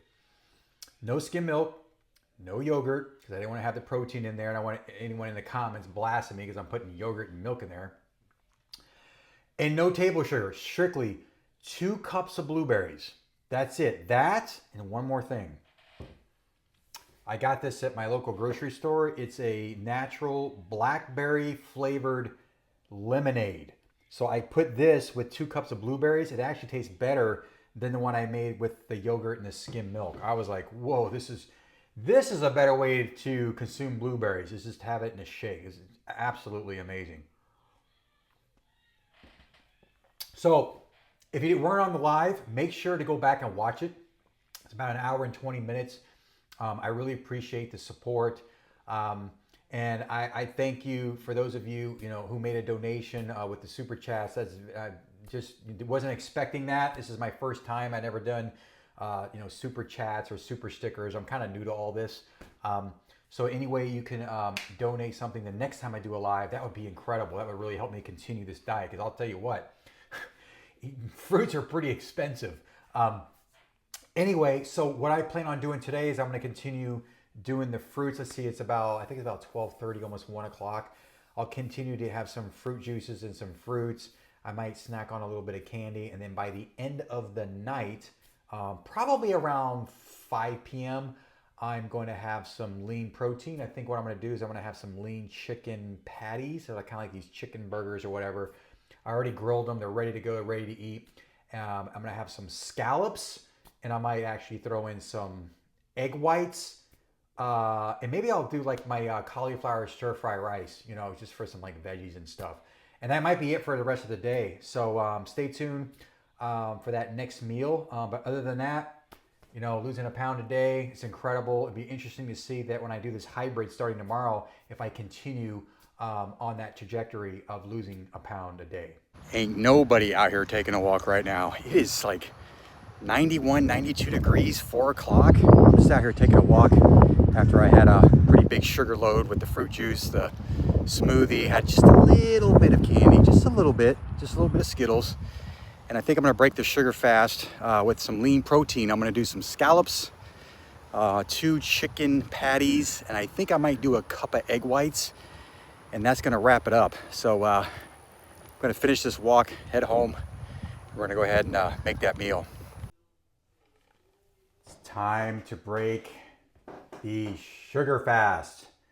So I got 2 lean chicken patties, 1 cup of egg whites, and then I got some scallops. So this is going to be my entire meal. If you noticed, no starch. I still don't want to do the starch yet.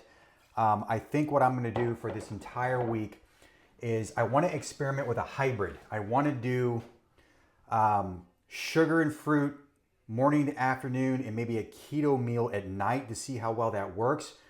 And then eventually I want to add some starch. But if I add starch, it can't be high fat and protein in that same meal. I'll have to do lean protein and a starch, or just keep it to strictly high fat in that meal without starch.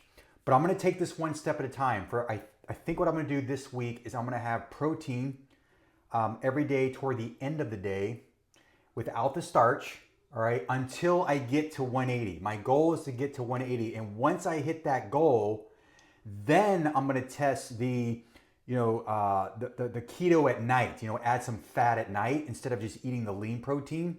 And I might switch it up. There may be days where I want the lean protein and I can add some starch, or there'll be some days where I just want strictly protein and fat without the starch. But I'm still gonna keep the sugar fasting at the beginning of the day. So in the morning and in the afternoon, I'm always gonna do that. I kind of like that. I think my body's getting used to training in the gym with all the sugars and fructose. I think that's a better way to go, because that's the time that I actually need the energy to train really, really hard. And then when I come home, I'll still have some juice or some fruit. And then by the end of the day, I'll have some lean protein. All right, so it's been a long day. Make sure to go back and watch that live. It was about an hour and 17 minutes or something like that. But anyway, it's been a long day. I've done 2 videos today. I've been filming all my meals. A lot of these guys doing the sugar diet don't even actually film like what they're eating. At least and it takes a lot of time. I got to prepare the meals. I got to set up my camera, the microphone. There's a lot of work that goes into it. And thank you so much, guys, for those of you who actually donated in the live. I really, really appreciate it. I want to keep this channel going. I want to keep helping you and try to give you as much direction as possible so you can finally reach your weight loss goals. Okay? So with that said, make sure to like this video. Make sure to subscribe to the channel and always hit that notification bell so you don't miss any future episodes. Until next time, I will see you tomorrow.